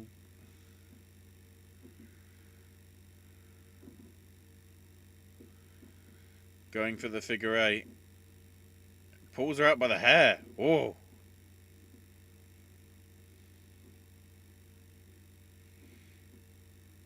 Now it seems, into a shoot fight.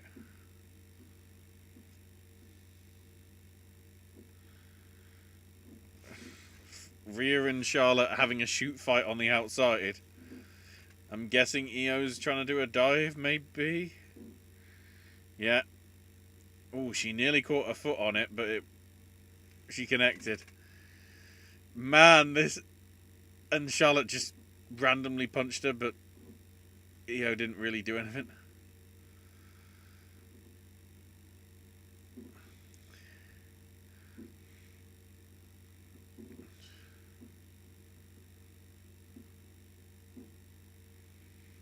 Somebody getting slapped. It's a fake window. They couldn't even do a proper window. Rhea couldn't even slam her with a... Rhea couldn't even hit Charlotte properly with the pot. Now it's just looking like an actual shoot fight. I don't know what's going on.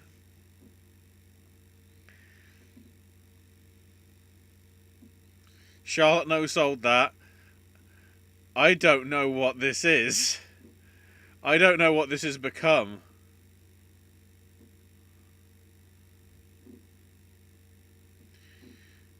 I don't... Charlotte seems to be no-selling half of this. Is this become like a shoot? I don't know. Charlotte is no-selling... Oh, God. Io's up on the door. Io's up on the door. Io's up at the top of the door. She's doing... This is pretty much what bloody... not Miko Satomura. It was... Whether it's Commander Bolshoi that was with her at King of Trios that I was in there in person 3 years ago. Oh, dive to the outside. That's literally exactly like what happened at King of Trios in Wolverhampton. I can't remember who it was, though.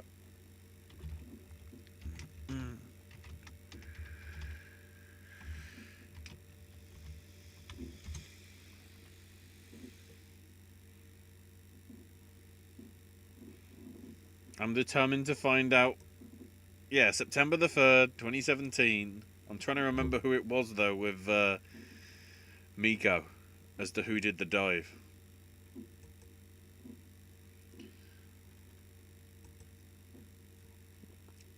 To be fair, it was less off the top of the house. It was more of a top of the... Oh, okay. It was Sendai Girls. It was either Cassandra Miyagi or Dash Shisako. It wasn't Satomura. But pretty much the same spot happened from the top of the castle entrance that they had. Giant springboard dive off the top. Ripley...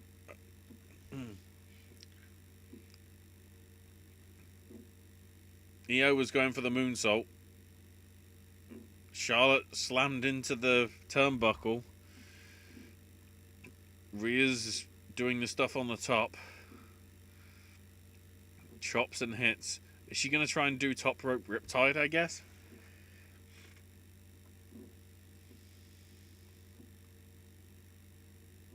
Or just superplex?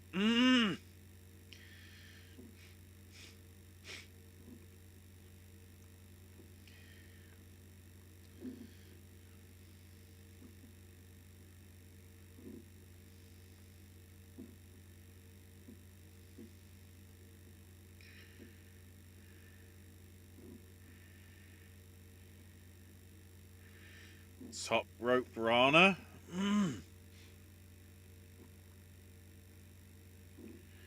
Oh no, quarter. Kicked Io right in the chest. Rhea's on top. Charlotte's trying to do something now.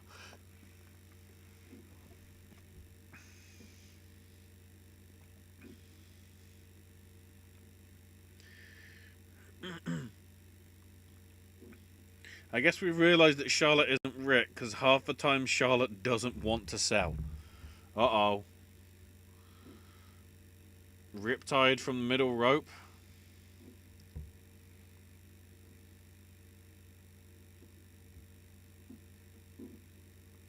And Io stops it. Man, the NXT locker room is behind Io.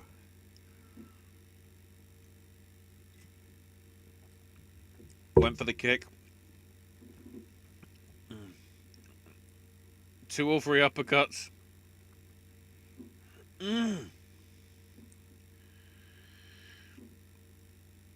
Oh, Prism Trap. Another submission. Oh, Charlotte's got the kendo stick again.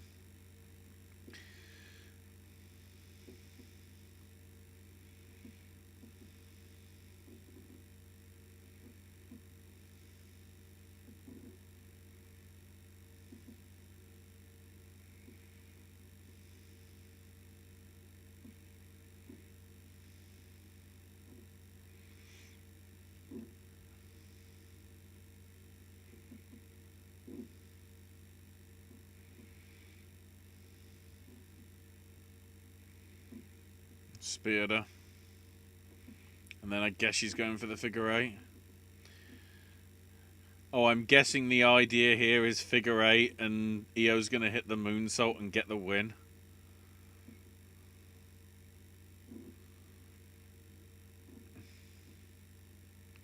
Yeah. Yeah. We can't see Io. Oh, she did it on Ripley.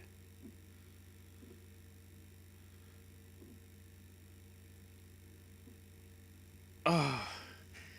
I'm pleased that Io won, but it was in such a convoluted manner.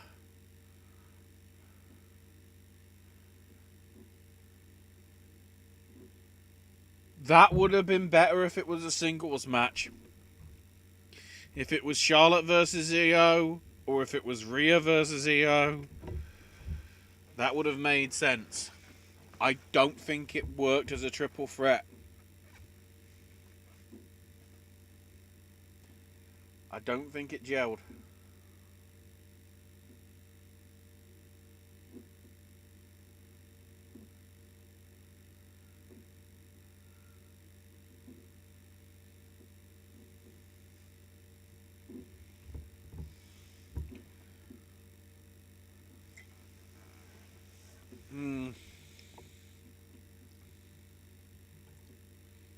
It was okay. I was expecting better.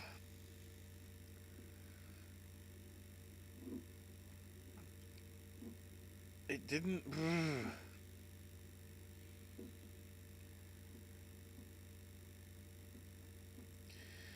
It's weird that I thought the matches that would be better really weren't.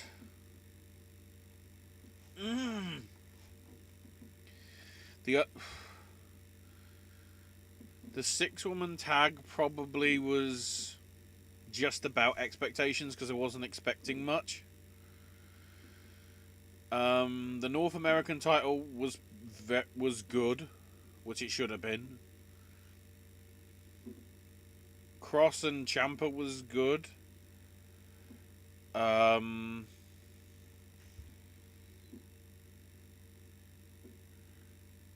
and Priest was okay.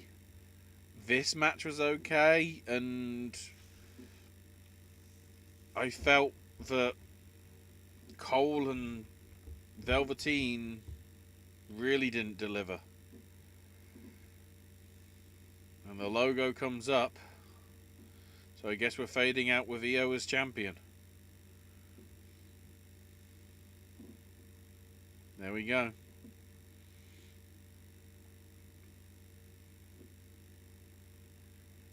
Huh.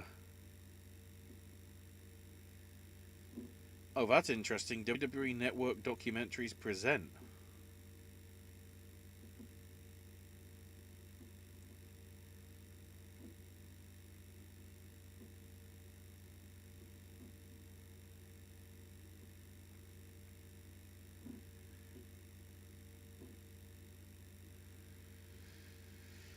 Huh. All in all, I don't know.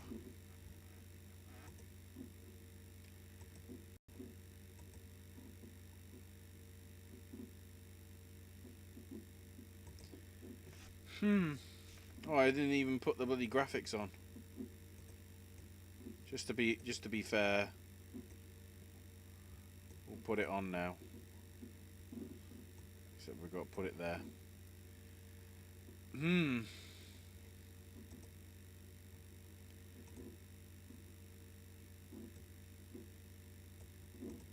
don't know. It was decent, but it wasn't as good as it could have been. And I honestly think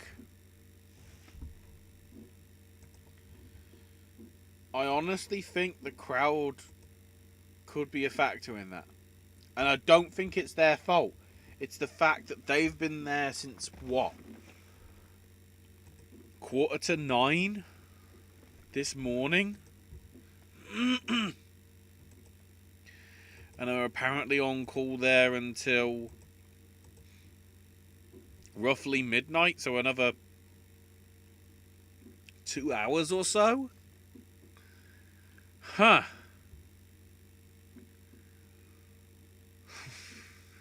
I don't know. It certainly is up there, at least for me, in the, I might have to reflect on it and watch it again. To get a proper sort of in-depth focus on it. But it was all in all one of the weaker takeovers. The crowd didn't help it, but the circumstances of them having to, the crowd weren't into it, but if the rumours are true and they have been there for as long as they have, doing other matches and whatever, I'm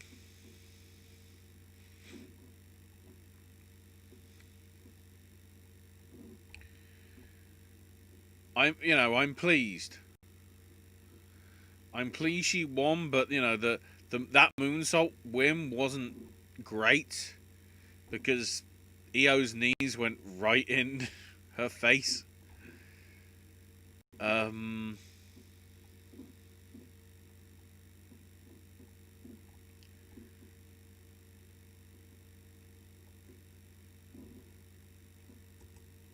But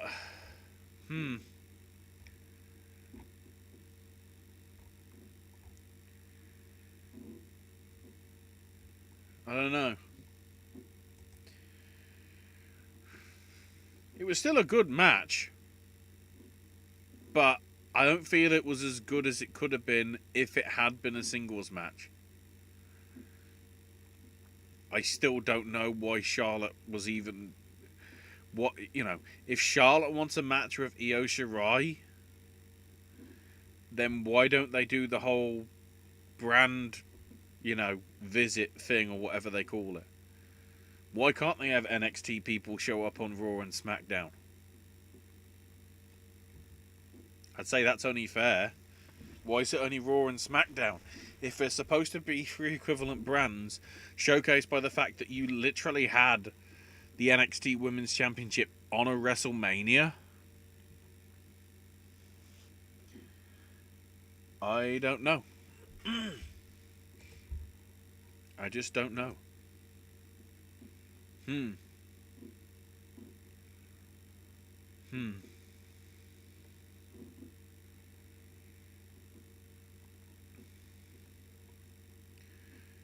Well, there we go. I was going to say I'm hoping for better from Backlash, but I'm not. Because they're saying it's going to be the greatest match ever. Which is already making me think, no it isn't. So they're already making me think it's going to be crap. Because when WWE pushes something and says it's going to be good, most of the time I'm thinking, no it isn't. Like the rumours that I'm hearing that the AJ versus Daniel Bryan match on SmackDown is good. I hope it is.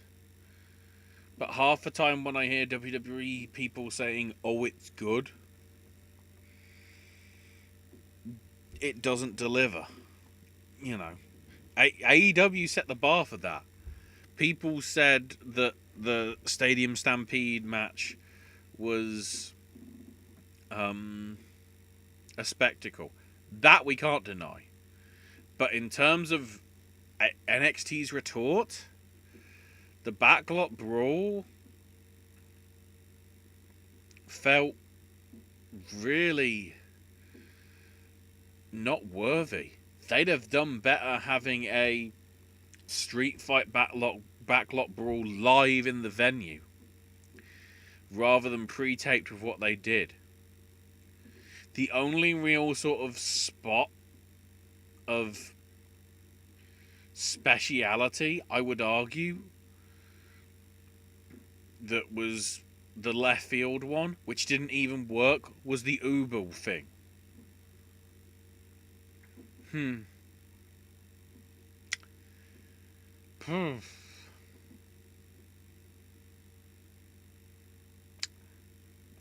I don't know. It felt alright. But for a takeover, it didn't feel... It didn't feel right. We'll switch back over to that. So, yeah.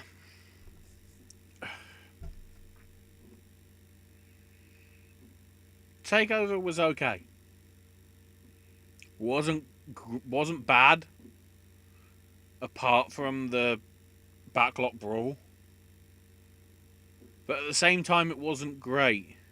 Some of Io's moves weren't perfect. And I think the triple threat format sort of really didn't help that. And the fact that... And the other fact is, Io didn't even pin Charlotte.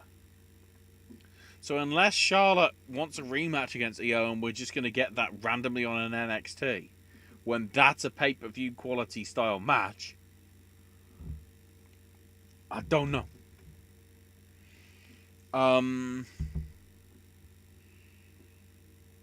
Cross and Ciampa was what it needed to be. As a strong performance, but at the same time a squash, pushing Cross as the carrion / killer that his portrayal needs to be. Leon Gargano was probably the best match of the night. Good stuff from both. Good storytelling, because because of the hand stuff and the eye with the key.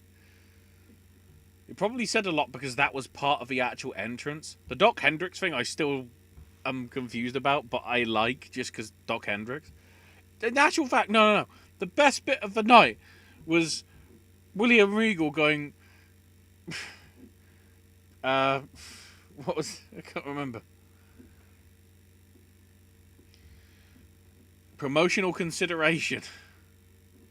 Is, that was the best bit. With the ice cream bars and the Ico Pro random bit. That was the best bit. And Todd Pettengill as well. Actually getting on the show properly, not just in the intro video package and on YouTube videos and whatever. 6-woman tag was okay. Balor Priest was okay. I still don't know what the follow-up is from that, though. Other than it being filler for plans going awry and whatever. Not Io Shirai. See what I did there? Yeah, bad jokes. Anyway, so that's your lot from me for tonight. Blue Nugget was in chat saying who won between Cole and Dream. I've already said. The right man probably won in Cole, considering the rumours that Velveteen Dream is going to the main roster. But...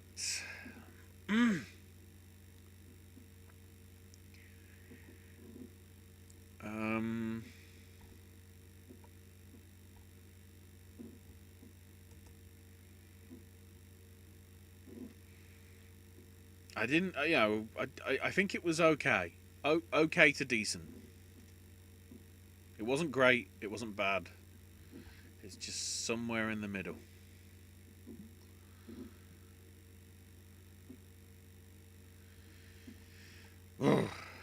Right.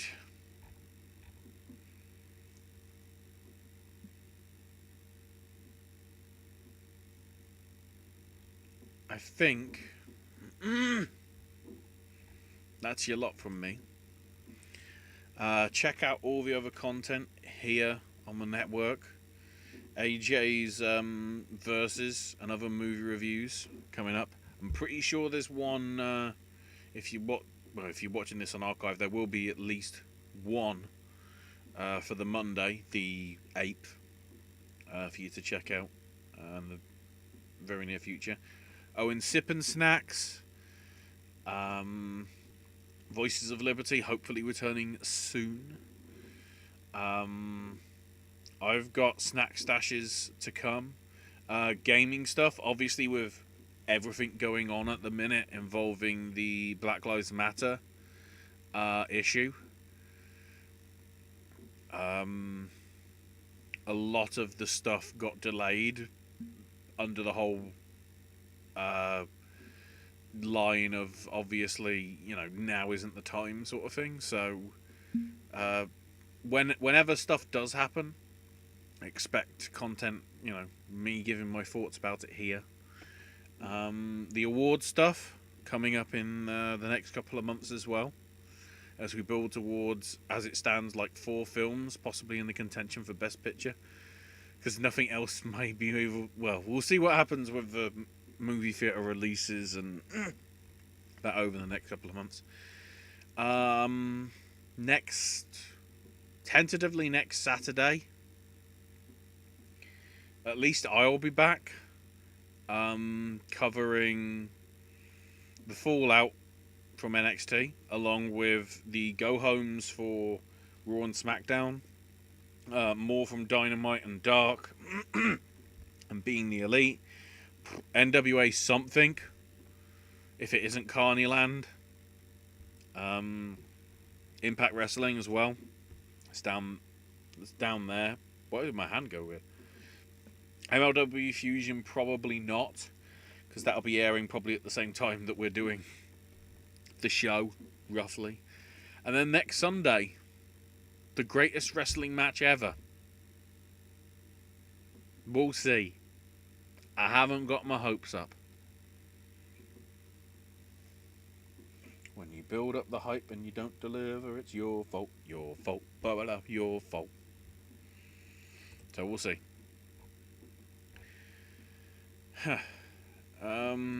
So yeah. Check out all the other content here. I'm on Twitter at AshesMyNameUK. Find Owen and all his juicy stuff at Sir Owen Disney. And in a world where there's 24,872,942,876 podcasts, roughly. I'm pleased that even in archive form, because I barely had viewers tonight, that you enjoyed this bumper Popcast. Reacting to the week, not even getting to like major news. I might have to dribble some of that into next week.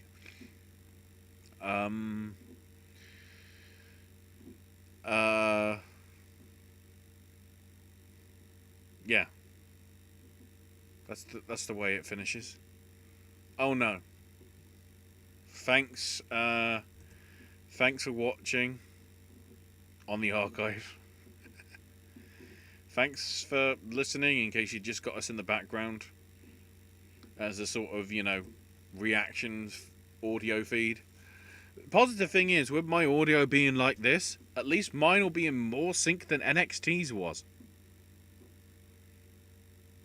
I'll say that again. The bell rang like a second ahead of every time that they stopped and started the match, even at the end, which didn't help matters.